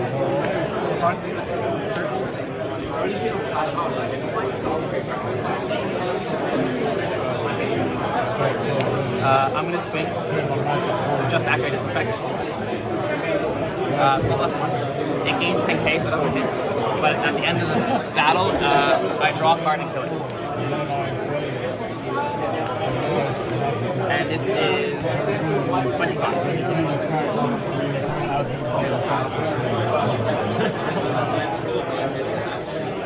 I still have no idea what's going on. I just know that his Vanguard can't counterblast 2 restand. The curse of no forge.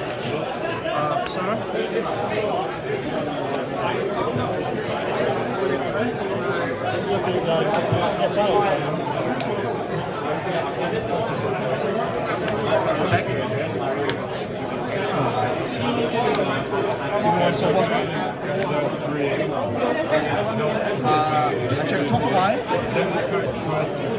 for a card with horror or tower red, and I can add it to my hand. If I don't add anything, I CC 1.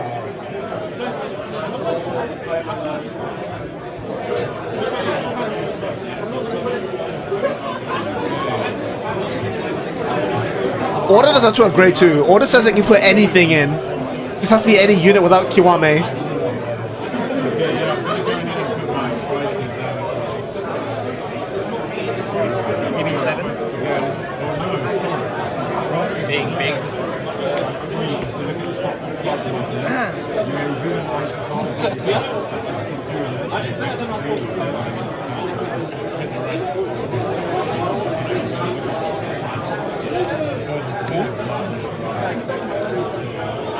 Soul. Thank fucking Christ. This dies. Yep, ditch 1. Just got 1. Van gains 10.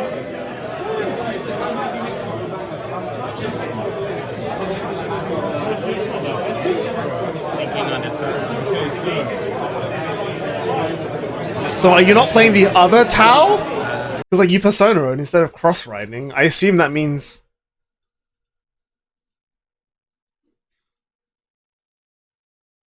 Top deck Persona. I assume he top decked the crit, right? To be able to oversoul.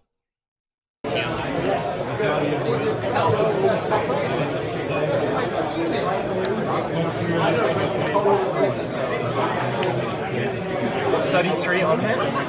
Just search for tower, right? Huh? Search for our tower. No guard. No trigger. Now search for the cross ride. Nope, another Persona ride. Okay.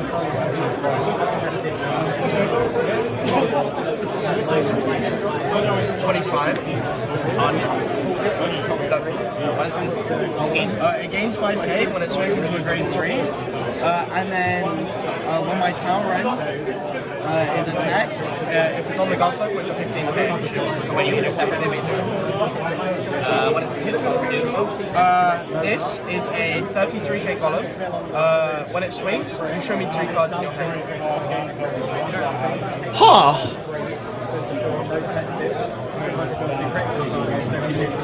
You said this was 25. Yeah.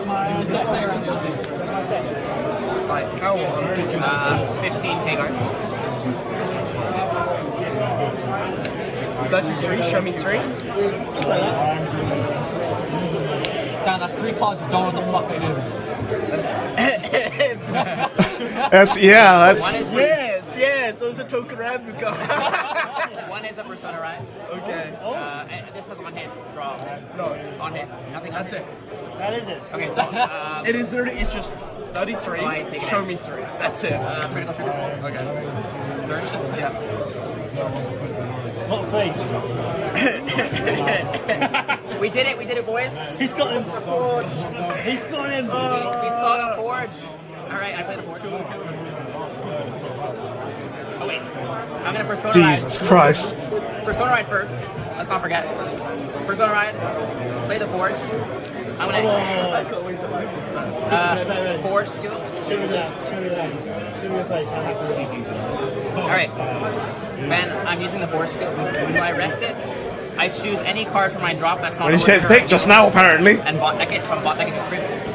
His hand is And all I reveal the PGs. top card of my deck until I see a normal unit for as many number of forges as I have. Okay, so 1. Yeah. I'm gonna do until I see the first normal unit, so it's a trigger. It doesn't count. Okay. Then I can call this, Yeah. and if it is grade equal or less. Okay, than so my Vanguard, Forge it I gets know. called at rest, Forge and I if it is know. equal or less than my Vanguard, it gets called a standard. Sorry. And 5k. Ben, is And there a 5K, point yeah. to reading it? I shuffle first. Is there a point to reading my cards? And then I will activate the skill in a second. Just trying to find Simran. Please cut the deck. Thank you. Hell no. Alright, so on place, I look at top 2 and stack them in any way I want. Alright. That's an effect, sure.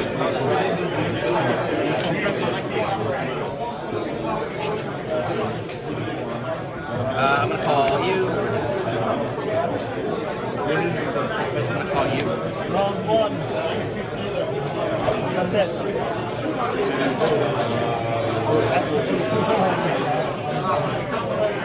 So my center column is gonna swing. The back row card activates skill. I soul blast 1 and give my Vanguard +5 to the end of the turn. This is 28 plus 8, 36. Stuff happens. Sorry, beginning of battle phase. I reveal the top card. I have to keep forgetting this shit. It's a crit. It goes to my hand. Please retire. Now, Okay. now it swings. Oh my god, no, Forge! Effect on my Vanguard. Candle blast 2. Restand with drive -1. Yeah, I won the first 2, then lost the next 3. This is 28. One drive check. I know I played it well and it's so deflating. I'll go back on roll. Fuck you. Oh, I forgot the skill. It's too late. Yeah. What skill? I think Twitter needs to calm down. It's not that bad. It's good. Wolfred says stop hyping it, so it's like, other than just saying how shit. Wolfred is a fan. So I take everything he said. You know, I played with him with all the mirrors until midnight struck for him and tell players so. One drive check. It's not a mirror. Crit. He hit that while playing his not a mirror with me. All effects here.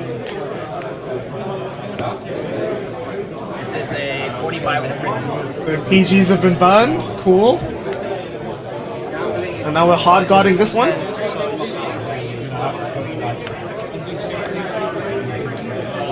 Okay, so yeah, we just ate the crit rear. That was the most confusing game of Vanguard I've ever played in my life. What was that order there that you drove check 2 of? What the hell? I'm assuming it's a normal order?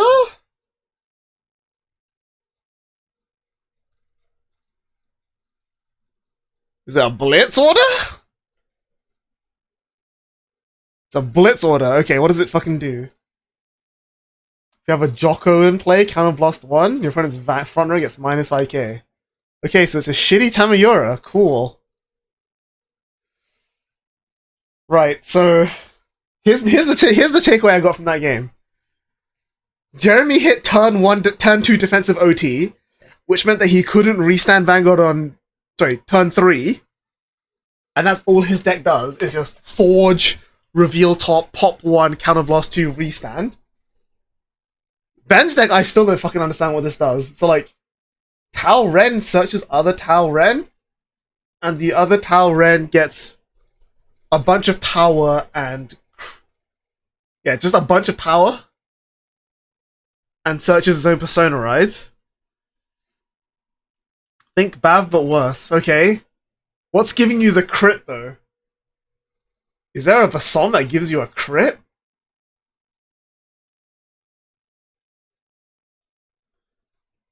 Drive checker. Okay, so it's Bav without the crit.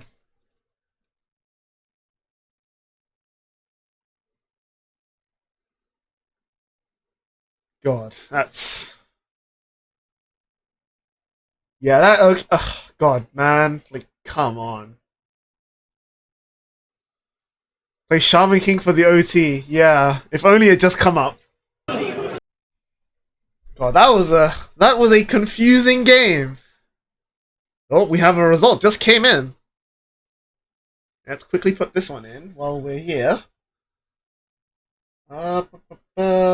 Week 7. So, Gurgit lost relaxing naps. That's playing Welstra versus Direful Dolls.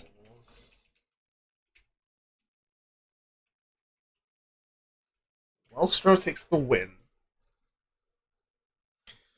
Talk about next week pairings? Yes, I have. You did miss it. I've already highlighted the games I'm going to check out. You have them all here. Alright, let's see what the other games I have are. This is...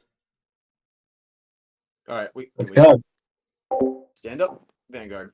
Stand up, Vanguard. This... oh, I need to reset it all over again. God fucking damn it.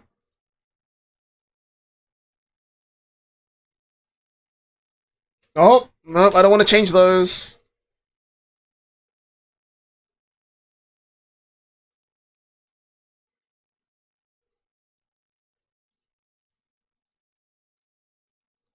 Oh, please don't. Oh, God. Every time. Alright, there we go. This is... Blaze Felix versus Chase. Right, I'm going first. Alright. Draw for turn. Ditch. I'm pretty sure you should not choose to go first against the no stride deck. Okay. Yeah. Stand and draw. Especially not as Rezael. Pitch. Right. I'd sit as we draw 2 cards. Let me mute this and turn the music back on, but at least we get to have a normal game of Vanguard to watch now.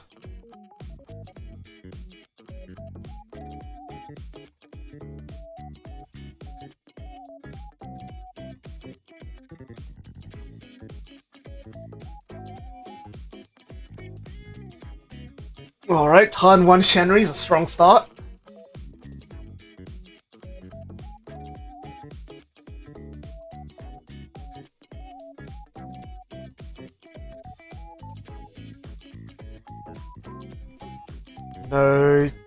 No guard. Takes a Persona ride.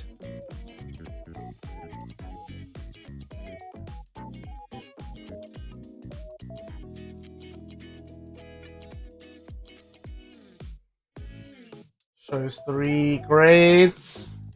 Shows the order. Fine Selgon. Fine Selgon. Slam Wisdom. Fine Teeth Vault.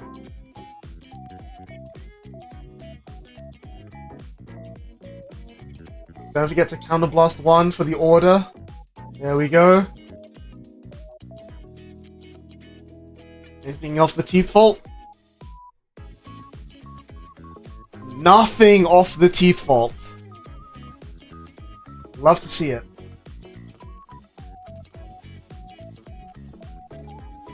I'm gonna set this to be a little bit faster.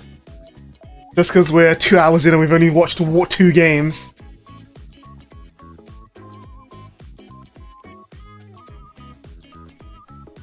Alright. Van goes in. 23. No guard. No trigger. Biscotti's a nice check. Activate Selgon.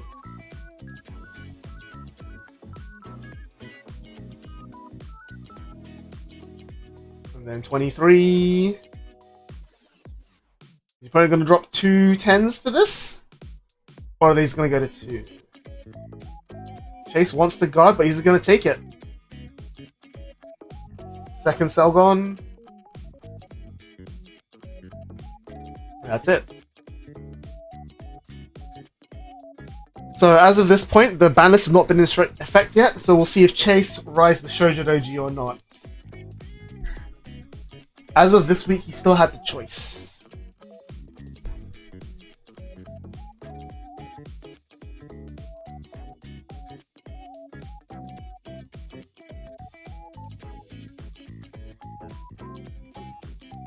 It is indeed Shoujo Doji.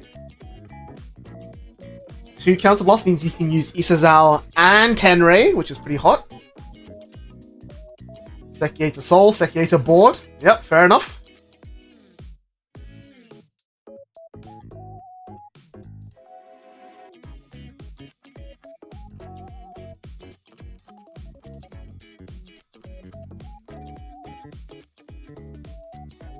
It's probably worth attacking the Teeth Vault there. Just to force Sam to commit a few extra cards, and also deny him of Counterblast.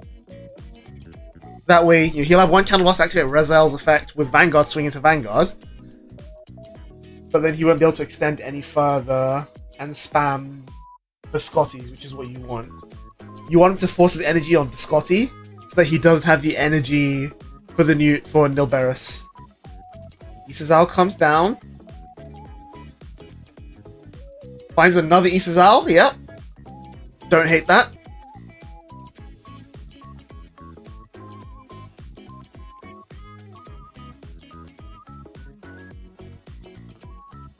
I think there's an argument to pulling the Sekiei to the back row and calling on the second Isazal there.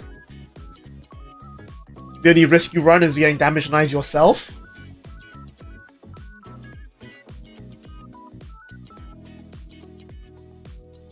There is the second Isazal.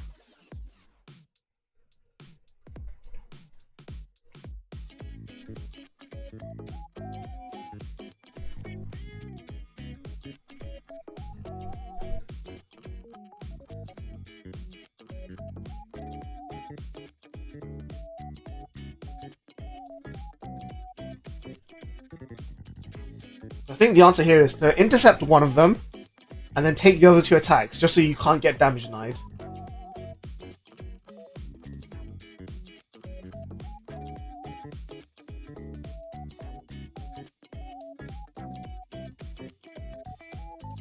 Has the Shenri on top, alright.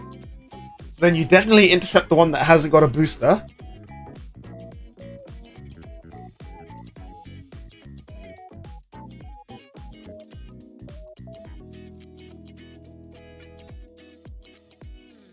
Down comes the Tenrei, no counterblast for it. We're just gonna go 18 Van first. Alright, take this. Hit a defensive and shut down his turn. No trigger. Hit a defensive? No defensive. Unfortunate. Intercept this. There we go. 15k? Do you have one?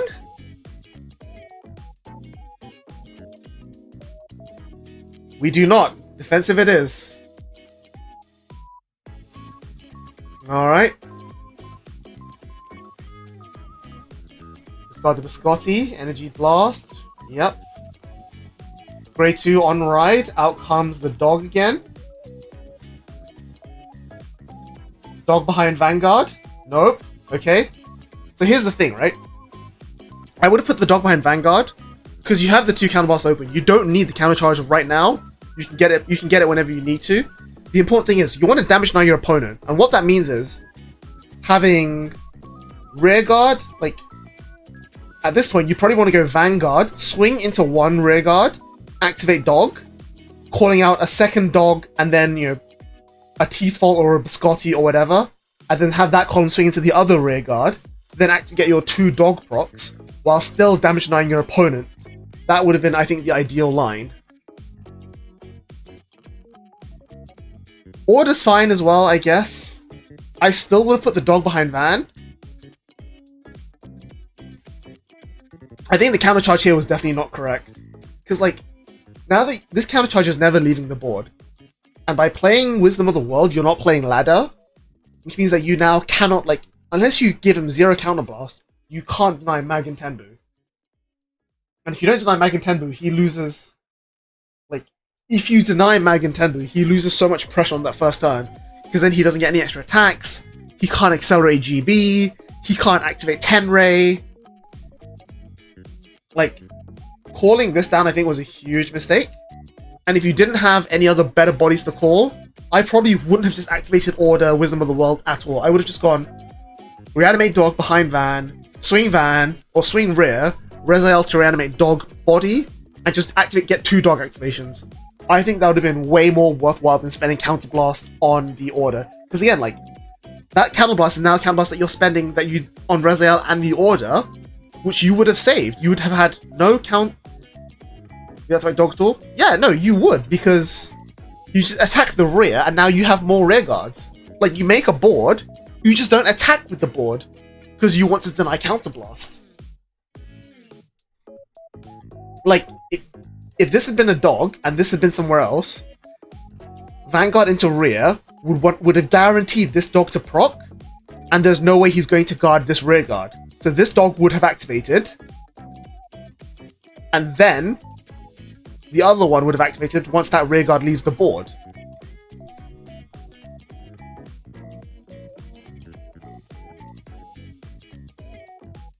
He needs full board, but he made a full board! We literally just watched him make a full board! That's my point.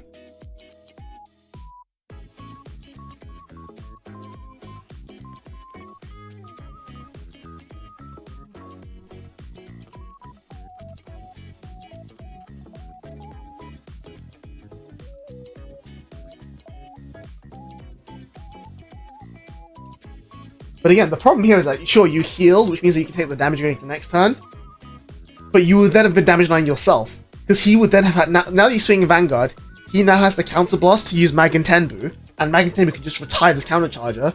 So now you need to make a second Countercharger to be able to Rezael next turn, assuming you didn't have, take damage. I don't know, I feel like this turn was... I think this line of play only works out if your opponent goes to 4, and you have all the pieces in the order to throw at him. And like, sure, you've got the Nilberis, which is nice.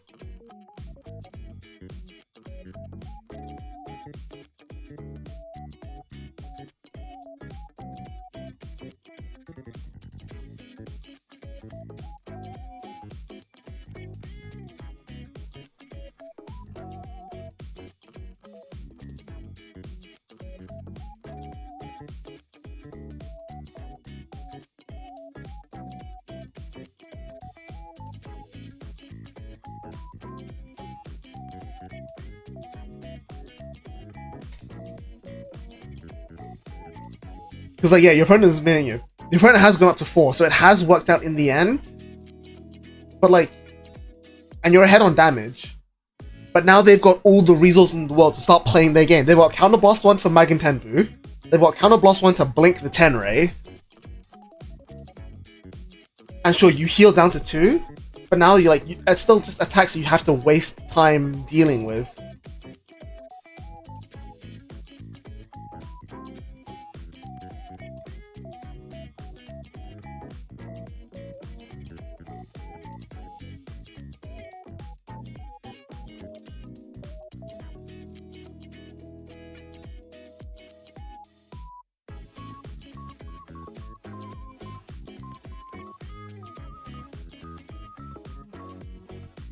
If nothing else, I think even though you healed, if you had that many orders in your hand, I think you still should have discarded for Aerial Sage, because you have to assume that it's getting Magen Tenbu next turn, and then you would then lose your source of countercharge.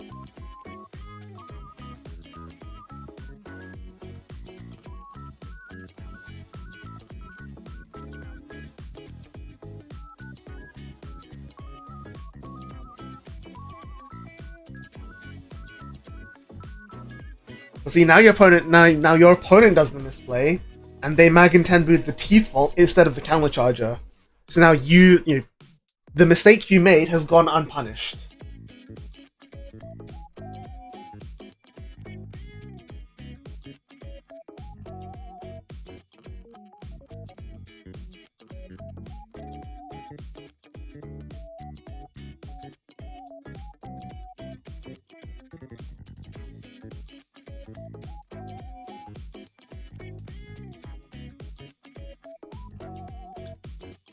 Second Tenrei.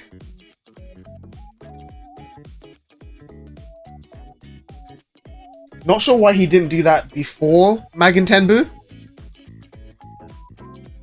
I mean, you guarded the dominant attacks anyway, so they wouldn't have bounced, but he missed out on a potential free 5k shield.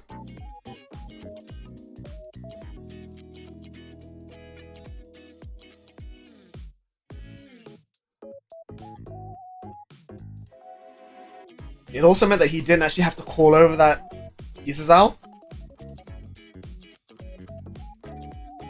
But it's really minor. 15k Sekie. This one you would guard. There's no reason not to. It's only 5k shield. It's the freest guard in the world.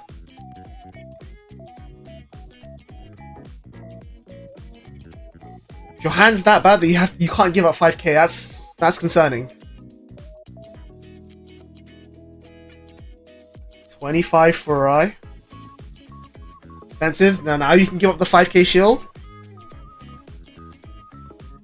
I would have considered using Biscotti with no effect, honestly. I think it might have been fine.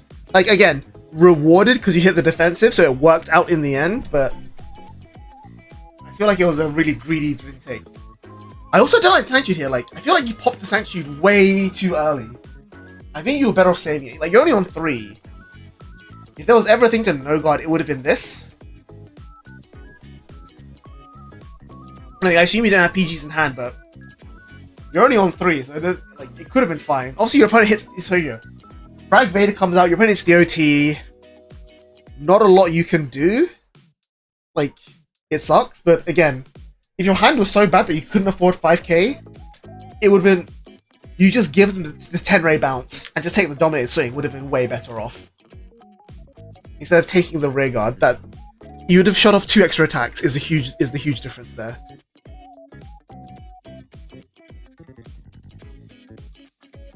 But yeah, the Magen Tenbu restand, 3 more drive checks is killer.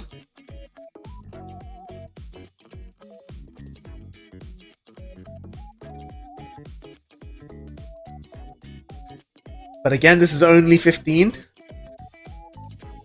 Oh no, you gave it the trigger, so it's 25. Yeah.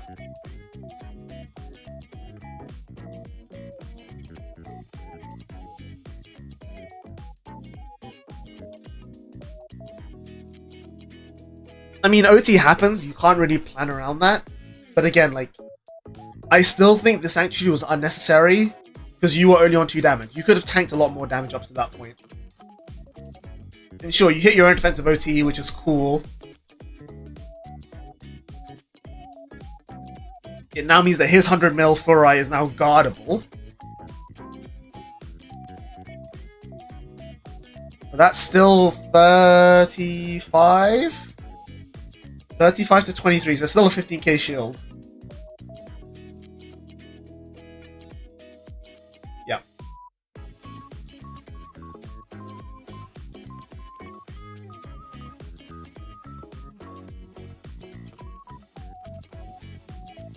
So there's a little bit of a confusion about numbers going on here.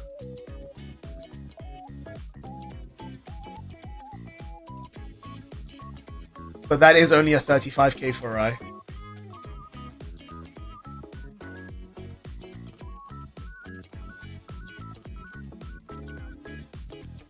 Okay, so 2 defensives really saved your life, but again, I feel like you would... The counter-blast one for the Scotty, I think, was also unnecessary. I think there was a world where you could be, like... Your end position would have been the same, because he hit the OT, obviously. But you would have had 1 extra face-up damage. But again, in an ideal world, your aerial would be dead. So that's... Ladder's good. That's the good ladder timing, because you've denied his Oboro.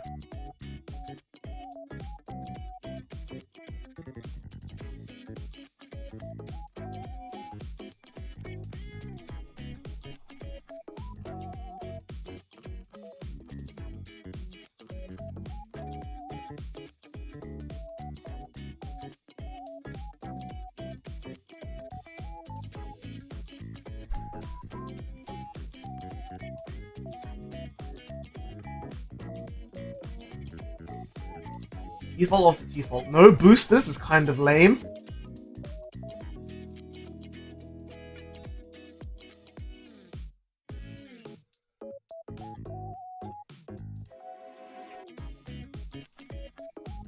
But there is now a cool thing you can do where, because you're not on 5, you can't do 5 attacks. But you can do 4 attacks, call over this Teeth-Fault with a grade 3, and then call the Selgon behind this Teeth-Fault to reclaim the card. I'm not sure if there is a grade 3 in your drop or not, though.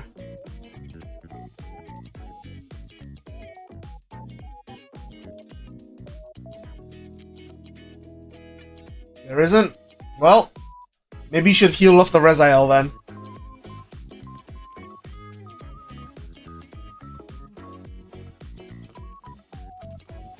Milburst is fine as well then. But I think also, like, yeah, the thing here is that he's burning his Sanctitude, which is exactly where you want what you want to be. But the issue is that you're not getting the full value of the ladder because you haven't pushed him hard enough. Like, he's only gone to 4. You only want to push him to 5, so that you survive the second stride Mukuro, and then you pressure him with lethal. That's...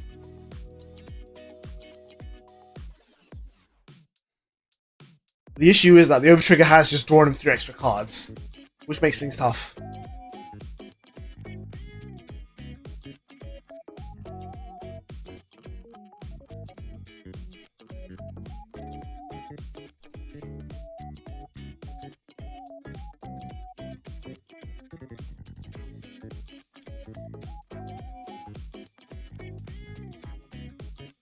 That's 2033? Because there's no Persona, right?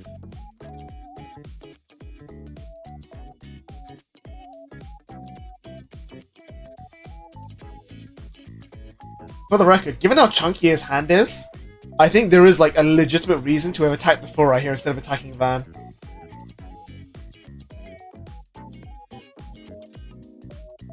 Oh, that was the wrong rearguard. The Furai is what makes numbers. The Sekiei draws him a card, but the Sekiei also does nothing this turn.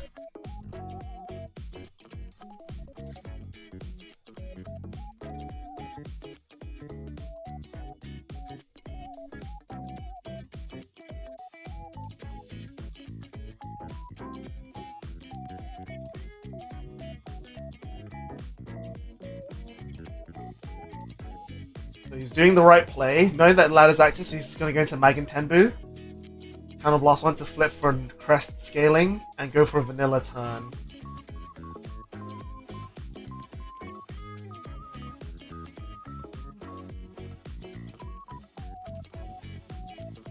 Esperidia. Shenri. He'd have to attack Rearguard for Shenri to proc.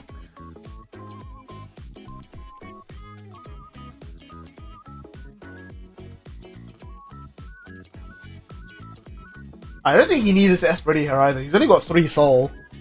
One of which has to go into Mukuro. So he'd only have 2 soul for his Resanders next turn. So if he Esperidia's here, he would need to make 1 soul out of thin air. So yeah, we are going to Shenri and just swing at Rearguard to make it happen, I guess.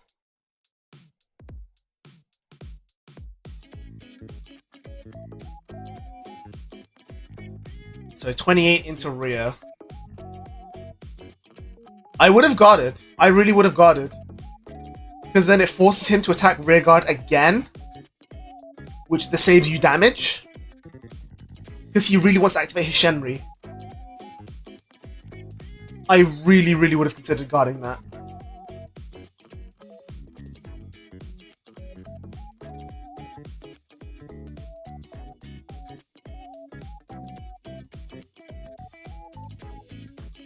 So pitching the grade 3 for PG.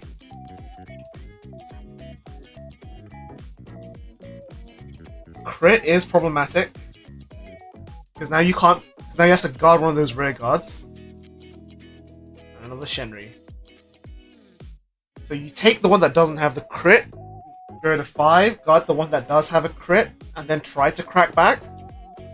It's gonna be hard, obviously, but...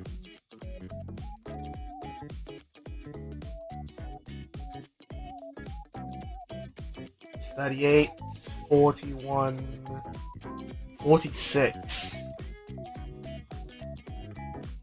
And you have to guard it because it's 2 damage.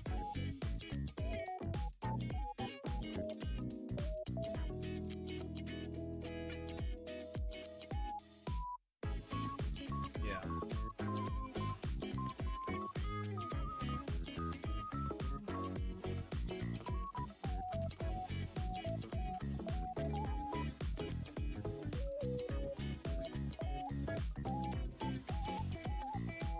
So the second PG comes down. And then this is 1 damage. Oh. Did you guard that last attack? I guess if you're divine skilling, it's fine. But I think I would have rather have taken the 5th damage. Because, like, he's on 4. This is your chance to push. What if you were worst case scenario? You could have just, like, called over the crit from hand, like, call it was red and then call over it, just to get it back in with Divine. I don't think it was worth it, but I think it was fine. I do think it was, like... The 5th damage was way more valuable here, if you ask me.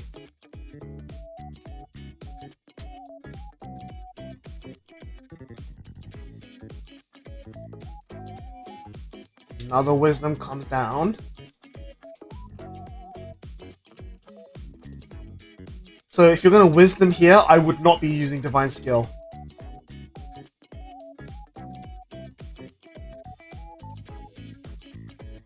Oh, no, Divine Skill when you don't have the 5 attacks feels really bad. Also, I think... Yeah, you actually had the chance to use Biscotti here because you had the energy. Or, well, you should have 3 energy, which you forgot to use.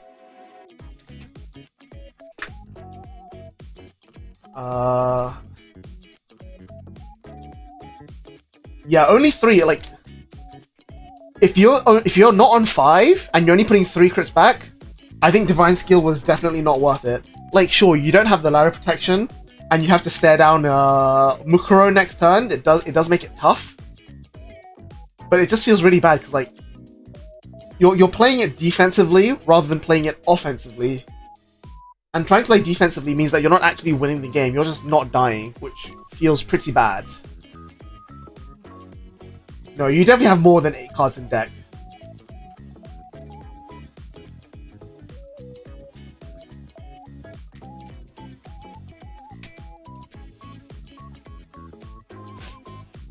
Calling a trigger set was also brutal. Like, if your hand is that bricked, sure.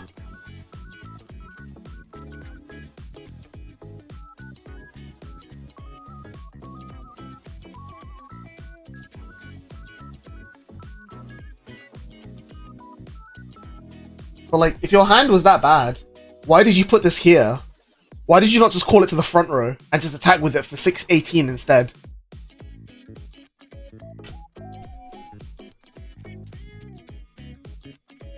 Because again, between you making this off of wisdom and making this from making the heal from hand, nothing changed. So like, you should have thought about like, you know, what combos you were gonna make and just put this guy here instead.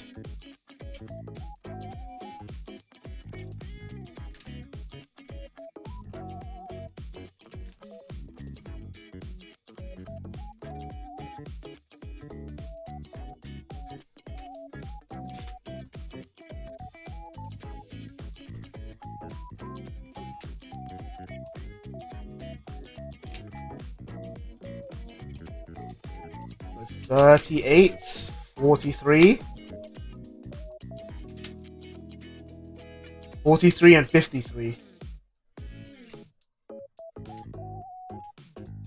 The problem is he can probably guard this. He probably hard guards the 43 and then PG is the 53. Nope. PG is this.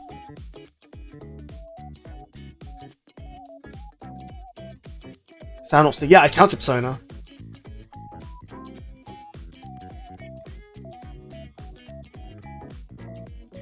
$33, $48, 10 more.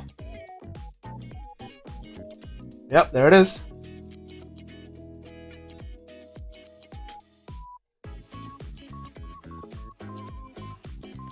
You definitely don't dog first. You always... Yeah, you dog first.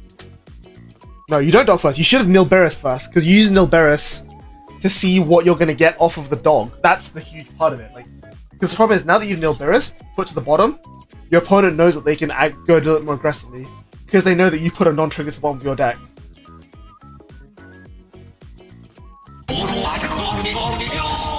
Agro Chibi, thank you for the subscription. Welcome. Hope you've been enjoying VBL so far.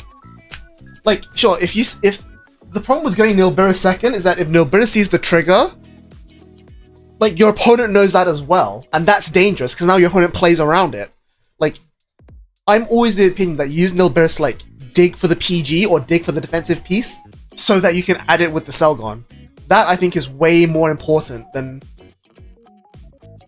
It's like, even, like, here's the thing, even if you see the Nilberis on top, if Nilberis shows your trigger on top and you leave it on top, worst case scenario, you add a 15k shield to your hand with Selgon, which is still fine. Like, and there are still probably more triggers in his deck for him to defensively hit anyway.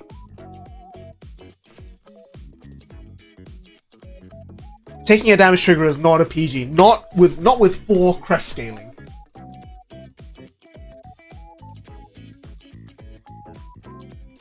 Like, sure, Divine Skill makes it a heal, but again, like, I think it'd be better to have just raw quality more than anything else. I think also taking this Dominate swing was incorrect. Like, given the crest scaling you're dealing with, the correct answer would have been to take one of his rear guard swings, one that's actually going to be huge and unguardable. Like, these are still 10k shields, which you can afford to give up. You just have to throw down a bunch of your hand on the 10k shield swings, guard one rear guard, try to, like, survive the Vanguard swing somehow, and then guard whatever one he gets crit to. If he gets a double crit, he gets a double crit, and you just have to, like, Divine Heal out of it anyway. But the idea is that you should have been able to... No, you've got Divine Skill coming in, and you can take 1 damage. Which means you can comfortably take 2, add a push, maybe 3 if there's a heal left in the deck, and wasting one of those 3 free damage checks on a 19k, which is only 10k shield, as opposed to a 40 odd k shield, I think was the mistake here. Like, him bouncing his 10 rays had nothing to do with it. Like, he's got no counter blast. The 10 rays are irrelevant. It's more of a case of you're guarding the ones that you can actually guard, which would have been way more effective.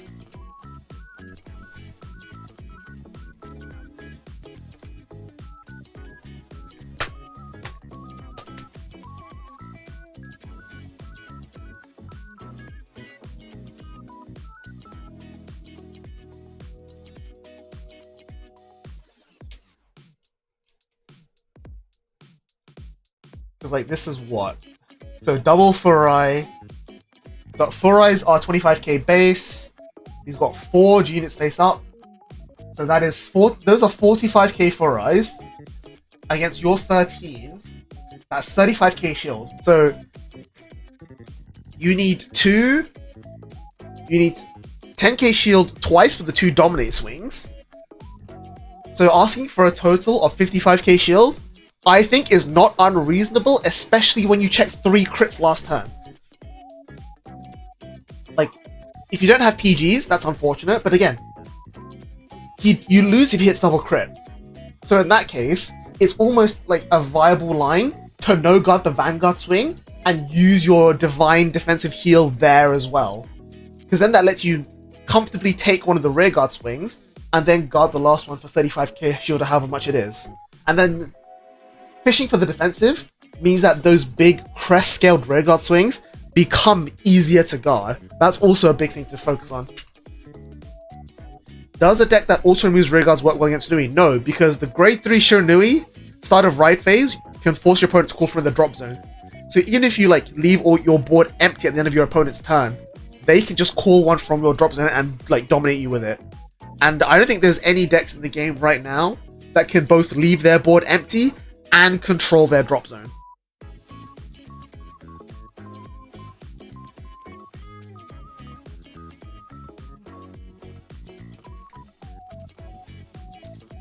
And again, like, going to 5 versus being on 4 here means that now you can no longer comfortably no-guard his Vanguard. Now you have to bank on that defensive heal to no-guard his Vanguard.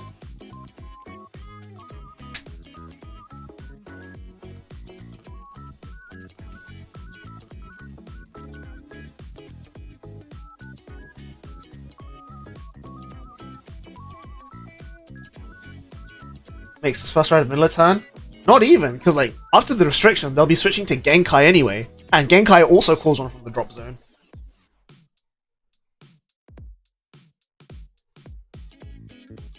How much deck does Nui even have? Not a lot. Not that much. But enough that with enough triggers seen that I think you could still comfortably like risk the no guard on the Vanguard swing. It would have been the most efficient use of shield at least. Nope, okay, you didn't have enough shield to guard the other swings. Yeah, I mean, like... Sure, the Divine Skill ends up not working out in the end. And you were probably dead without it anyway. But I think, like, it's a big thing about playing to win versus playing to not lose.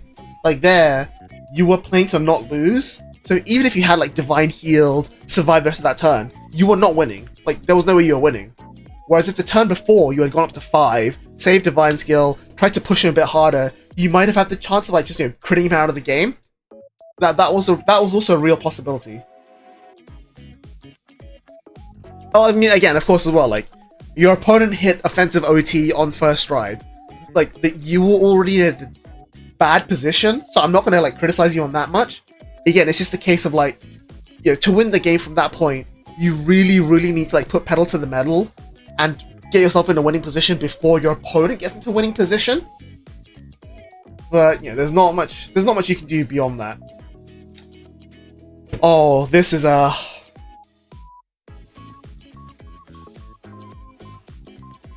Okay, so this is Zorga versus Raziel. And it's an hour and 20 minutes. So we are definitely like fast forwarding and skipping through this game. But it is a long game because both of these players are quite good at what they're doing, and they know, like, and these decks are a bit grindy. Like, they do take a bit of time to play. So Zorga early game, nothing impressive happening there. RPD discarded for Ride. Tearful Malice discarded with Ride Line. Turn 1 Dog is solid. Finds a Persona Ride as well. Defensive OT. Coming out on turn 1 is exactly when you want it. That means it's not coming up later. Karma goes down. Malice comes back.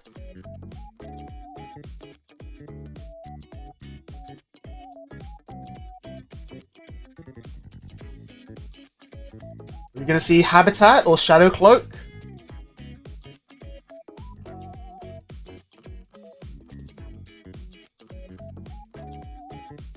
Nope, we're going to see Order Searcher. Discard Miasma to play Habitat. There we go.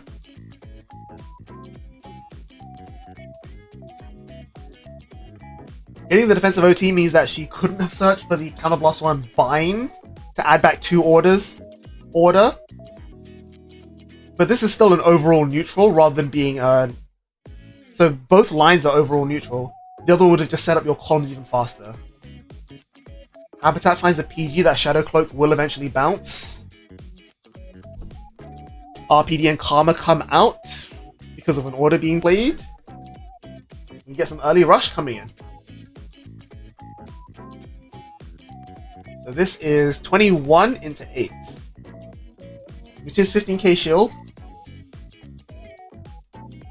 Arguably, you might want to take this so you have Counterblast for Order of the World, Wisdom of the World, which you do get. Defensive as well. Which means this is guardable, but no, we're just going to take it instead of giving up 5k shield.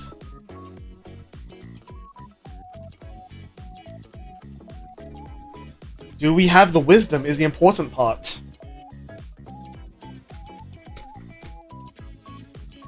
Show 3 grades to get Selgon maybe. 3, 2, 1. Yep. 3 cards that you know will come up anyway, so they're not okay to reveal. Any grade 1 or less. Add nothing.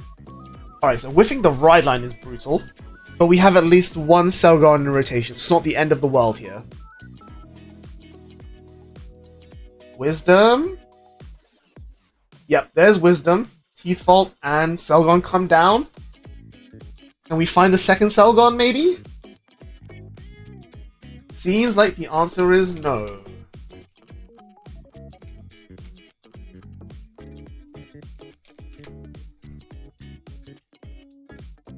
So we're just going to call the other countercharge dog instead. So early games are getting a bit rough for Fori on the left here. He hasn't been able to farm the cards that Rezel usually does. He can't build So yeah, manually calls down another Selgon from hand. Painkillers to generate a bit of extra resources. But Painkiller's an overall neutral instead of being a +1.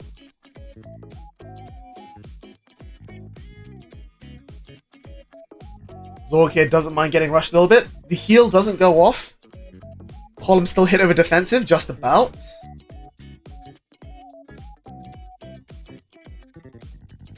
But now they are just 5 and 10k shields instead of anything else. Yeah, 23 into 20. Still just a 5k shield, which she's now more than happy to give up.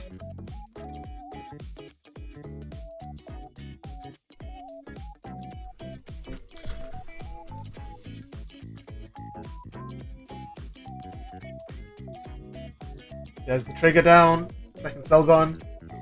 So we are back up to 7 cards in hand, but realistically, Rezel should be on 8 or 9 at this point.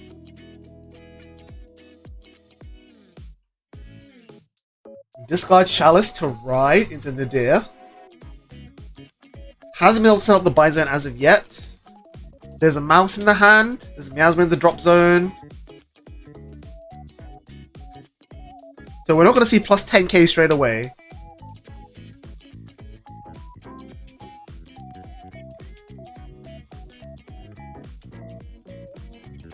There is a Shadow Cloak in her hand, which seems like a good call here.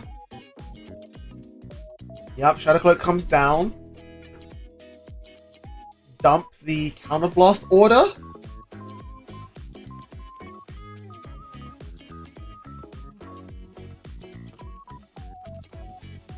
There it is, Energy Blast 2, bind it to Alchemat to bring back 2 guys.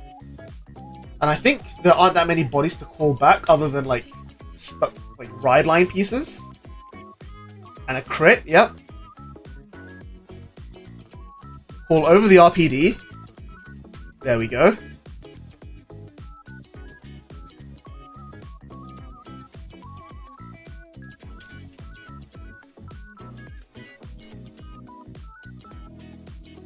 There's the miasma.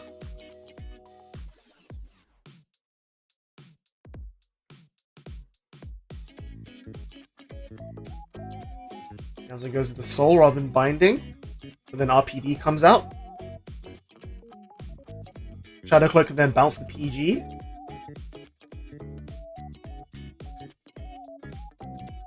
The crit has the plus 5k, yes. So it wants to boost Karma. And then the RPD can just be a 15k crit beat stick.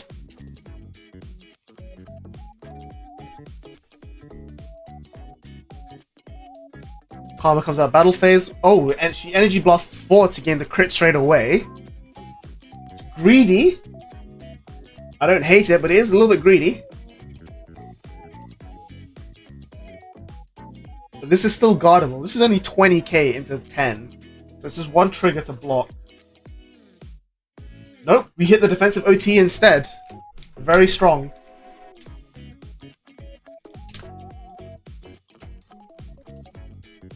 Now Morgan just has to slowly take apart his rear guards.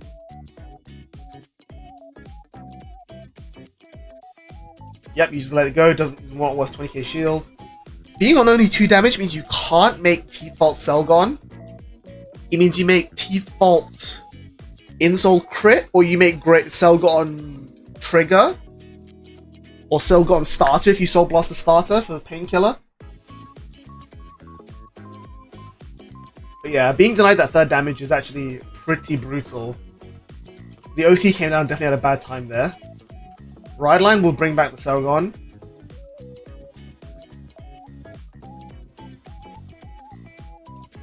Second Wisdom comes down, implies that you already have the aerial. Fori already has the aerial in hand. And we see it come down with the T-Fault, who might find a second Saragon. Or at least somebody to attack with, right? Alright, Mash is good. So it's only 13k for now, but we can call over it with Saragon body. And then that calling over the Masher puts it in the grave, in the drop zone for us to be able to get the 5 attack combo later on. So this last Saragon comes from hand anyway. And we've got numbers. I don't know about the boost here. I would have saved the booster to make slightly better numbers. Because you can't make a full column of Saragon. One thing he could have done was attack with the T-Fault unboosted and just gone for 5 attacks, like calling a grade 0 and another grade 1 in front of the 2 Saragons. Because Morgan's only on 1 damage, and Zorga does have scaling, but you're only on 2. You can afford to guard a little bit. I don't think you're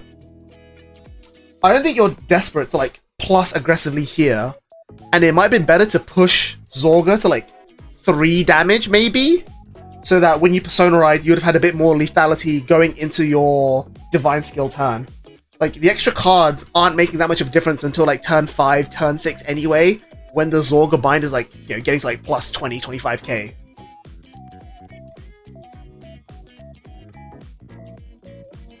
But yeah, we're gonna guard that. And then Vanguard is gonna call out, is that going to be a 0-1 or a 2-0? It's also worth mentioning that having used 2 T-Faults and the Painkiller Angel, Fori has no soul, so he needs to Persona Ride to be able to use Divine Skill. So calling the crit and a T-Fault here I think is actually a really good line, because you push numbers, thereby getting that damage lead you need, while also the crit will then go into soul to give you the numbers, the soul you need to be able to Divine Skill later on whenever you want to, without having to constantly rely on Persona Ride.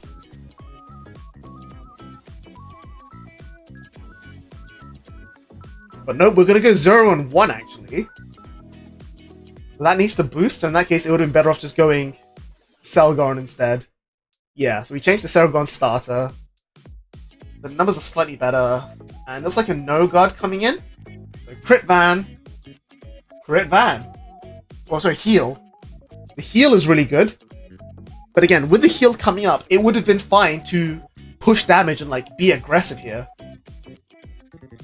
Of course, Morgan hits the double front, which is absolutely insane.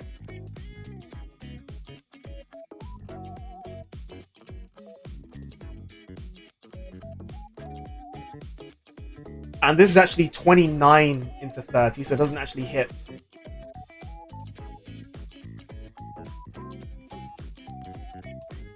Because 2 fronts make the great karma at 30k. And 8 plus 6 plus 15 is only, unfortunately, 29.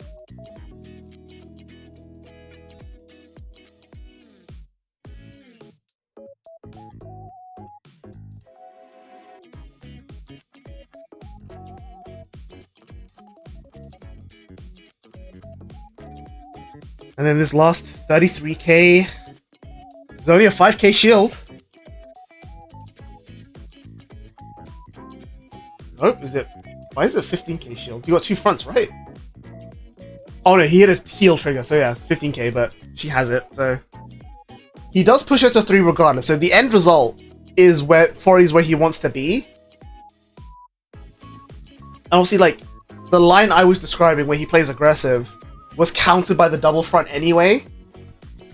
So here, at least he gets another Selgon activation and draws cards, but drawing cards is still not where you want to be when both decks are trying to grind. Like, against a deck like Zorga, it forces you to be a lot more defensive with how you play the game.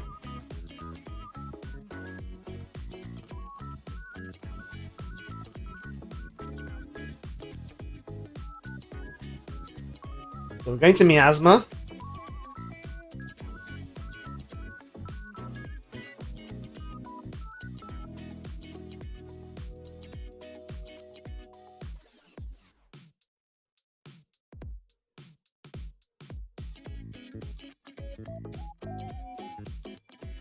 Shadow, bouncing the Shadow Cloak and the trigger, it seems.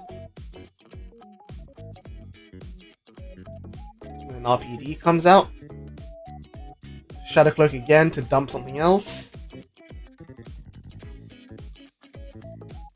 No Persona, right? So these comms are definitely not threatening at all.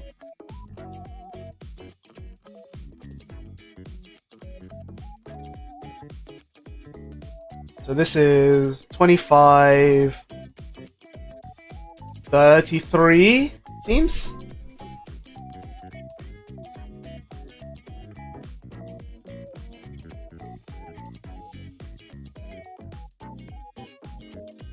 $43, actually.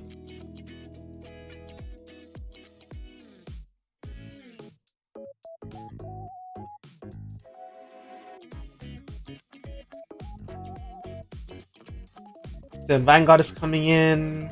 Defensive makes things really easy.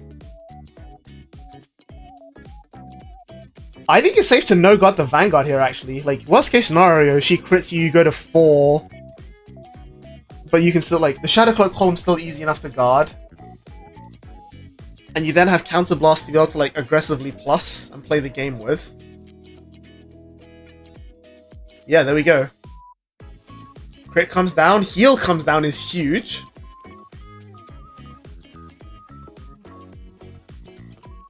Now the Shadow Cloak column is 28, 38. 48 with the crit. So you're 33, so it's only a 20k shield. Not impossible. You've got the intercept from the Teeth Vault. We're just going to swing it rear, it seems.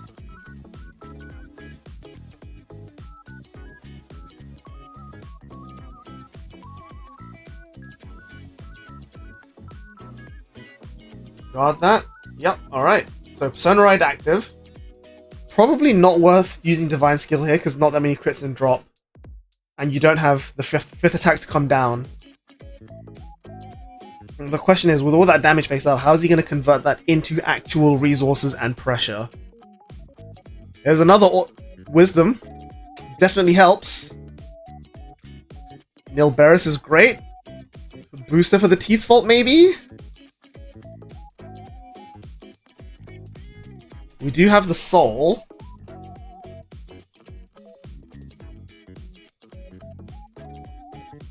Gonna be a crit.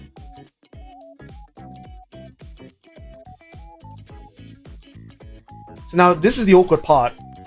You really want to use the Nilberis first to get it off the board and to, like, you know, scry your drive checks. But you really want to use the crit to plus 2k to the starter, so that then it can then boost the Nilberis for a nice round 28k column. But then you only have one rearguard column to put all your triggers onto, which is kind of lame.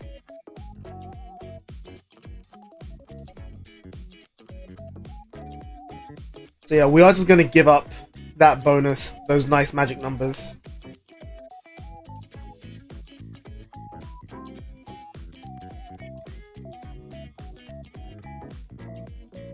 And the problem is that you then want to go Vanguard next, so that you can remake a column and have two active columns to put drive checks onto. But then you don't, like, the next best target for the crit plus 2k would have been the Vanguard booster, so you'd have been a nice round 38k at Vanguard. But now you'll only, like, unless you discard for the plus 2k, you'll only be 36. So again, like, you're losing the 2k value there from the crit, and it's there pretty much just to generate soul for your divine skill at this point.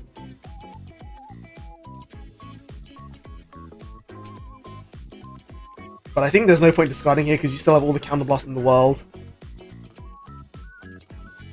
I feel like the plus 5k was maybe more useful than the countercharge, because you're going to be taking one RPD next turn anyway with the crit. Just because you can, because you're trying to push for lethal here. The Grey 2, when placed, Counterblast 1, bot deck and RPD.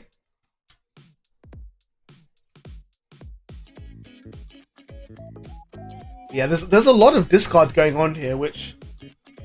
I don't know, I think it's a bit dangerous. Because you're discarding, but not actually pushing, like... You're not pushing damage or power.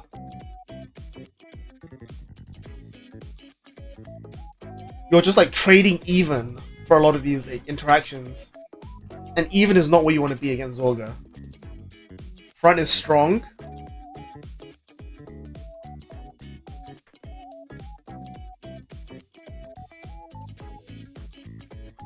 But the fact is, like, the fact that she's been guarding a lot of these attacks, after the initial crit, you're not like...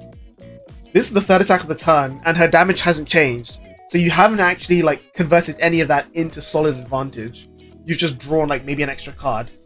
Damage finally comes down, it's an RPD. But then the Blitz order should be enough to guard this, because it's 18, 23, 33, 43.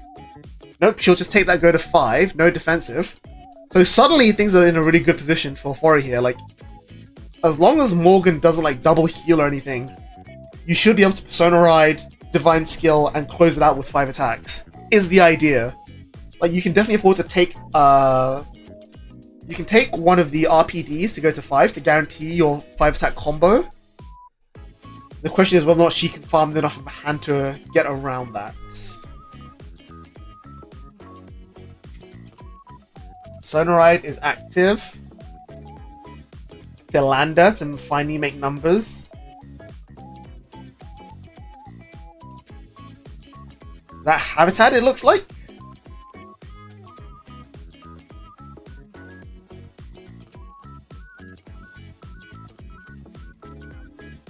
Yep, that is indeed Habitat.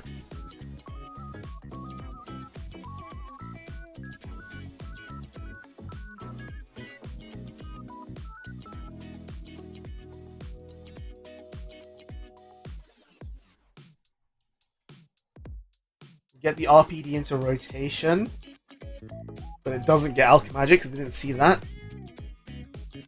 Shadow Cloak, bounce a Shadow Cloak maybe? Nope, we're just going to Energy Blast 2, reanimate 2 bodies, give them a bunch of power. The landers are online as well. So yeah, I was just going to go 23 at Vanguard, massive number with rear guards.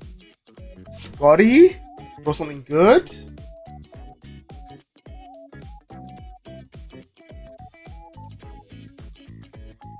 So 2 triggers, so that's 18, 33, 48 to 23 is a no pass.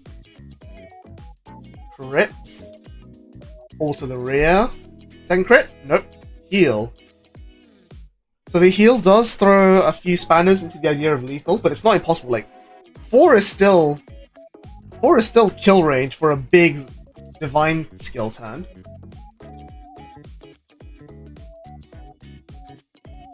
I think you take the 2 damage from the Shadow Cloak just so you have 5 damage to play with, just so you can try and threaten lethal. Like, Morgan has what? It looks like 9 cards in hand? Doesn't seem like that much, honestly. Defensive is great. No Persona sucks. But this is definitely now guardable.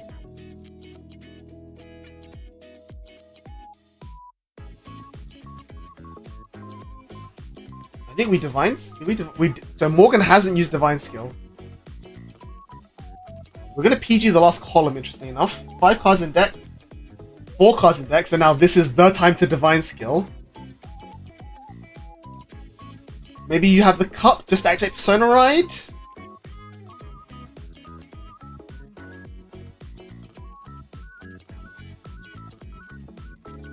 How are we doing this? Wisdom first. Okay. Teeth Vault to find nothing.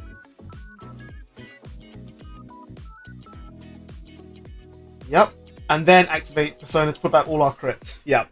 So now we're threatening lethal attacks across the board.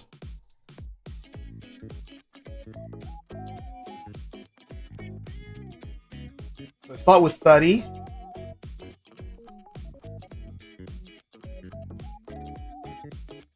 I think Morgan takes this, honestly, because everything else after this will be, like, 2 crit lethal.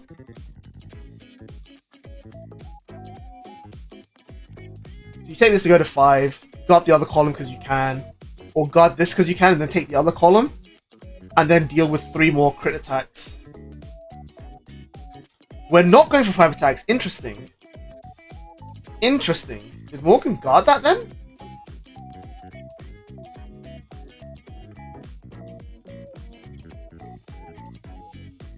Yeah, okay, so she got it with a crit. No, did she?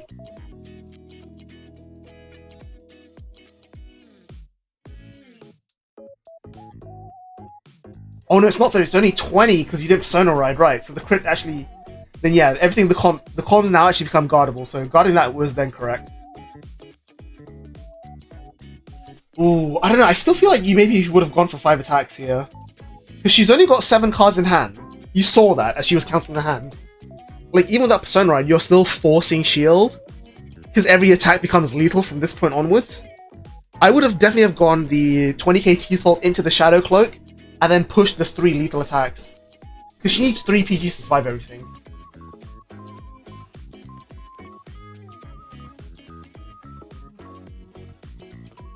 Like, the Smasher column is fine, but it's not... You could have pushed a little bit harder here, I think. Or at least getting the Shadow Cloak off the table. And I don't think the plussing makes a big difference, because you're probably dead either way as well. Because she still has Divine Skill active. So Blitz Order, and that makes it no pass. There you set up your lethal columns, as expected. Triple crit again. Here's the thing, she's got 6 cards in hand. She has to guard the last 2 attacks. You could have made it in such a way that if you had attacked the Shadow Cloak with the other rear first, you could have denied her 5k and denied her a bit of extra plussing, which would have been huge. PG that, PG the other one. Yep. Was that 2 PGs? Or is it Sanctitude? Yeah, so 1 PG, second PG, yeah. So she had everything to survive. She still has Persona Ride in hand. But you would have at least have ripped like at least 2 more cards out of it if you had struck down that Shadow Cloak. And you then chose not to use Dog. So yeah, like, calling out the Dog to boost then was irrelevant. Like, sure, it makes numbers, but the second attack would have made numbers as well, I think. It would have been fine at least. But instead now she's going to set up a board. And there is an RPD in the drop to come out. Yep, there it all is. Out comes the Karma. Doesn't have energy plus 4, so can't give it the crit. But you're on 5 and all these attacks are lethal. You just have to hope that you like take the 1 damage swing and Divine Skill saves your life. This is 20, 30, 40, 50, 55, 59. Think you just take this and hope for Divine?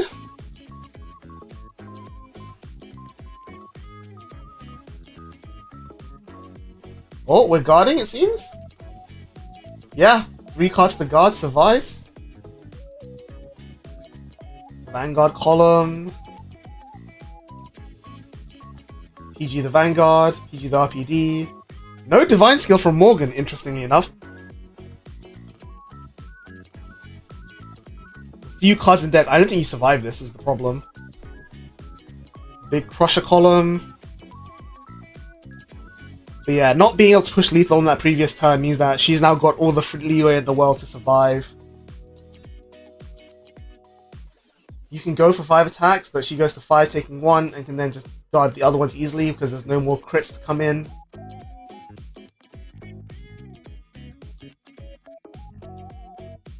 First crit. Second crit, okay, so you've set up the lethal columns again, but I don't think it matters. This is what? 23, 38. PG comes down, and then the last one. 20k shield is exactly enough. So yeah, I think like going for the attack turn there was fine. But like look, you still had like 3 or 4 cards in hand. I think it was totally fine to like just eat that damage and just keep trying to push. Because again, you're losing to the scaling no matter what. And you're going to deck out at this point. 2 cards left in deck. So I think it's important for Alex to have just gone like, okay, I need to win before anything else happens. And just keep trying to push those buttons. But yeah, anything from this point on now is just formality from Morgan's side. She just has to make a board. It's huge. He doesn't have enough cards to guard everything. And that is the end of that game. Yeah, I think there's like a lot of nuance there to like to Rezael being able to balance knowing when to aggro and when to not aggro. I think is a huge thing that is a lot. It still hasn't been fully solved yet, and obviously like with the new set order stuff coming in, you know, that changes again. So the answer has gone even further away, which is tough. But I think that's what makes the current format like really interesting. Like you've got that sort of aggro versus Zorga, grind versus the aggro decks, etc. Which I think makes the deck really well placed. Alright, we finally hit the 3-hour mark. It is 11 at night. I think we should call it an evening. So this was probably the most fun week I've had so far. We've had 2 interesting meme deck matchups to look at. Let me switch back to a nice thing. Yeah, we had 2 very, very interesting meme matchups. We had interviews with all the captains, you know, halfway through the season, going into the final stretch. So for those of you watching this on YouTube, you know, hope you've enjoyed listening, hearing out from the captains as well. I would like to do more of this stuff like in the final weeks, but stay tuned. But yeah, this is where the standings are at going into the last few weeks. We'll see you all next week at the end of week 7. Alright, we'll call it a night there. So thank you very much for watching. Have a good evening, everyone. I'm gonna switch to the ending screen. We'll see if anyone's streaming. If not, we'll just end the stream. Hopefully next Tuesday, I'm gonna try and do like a few live games if possible. So stay tuned for that. Haven't done them in the last few weeks because obviously no one's been playing when I've been off work. So hopefully we'll be able to fix that. But yeah, as always, stay up to date with everything. You know, Discord's currently on lockdown because we've finally been hit by a few bots. But the VOD will be up on YouTube sooner or later, so keep an eye on that. But until then, have a lovely evening. Thank you everyone for watching. Take care. Peace out.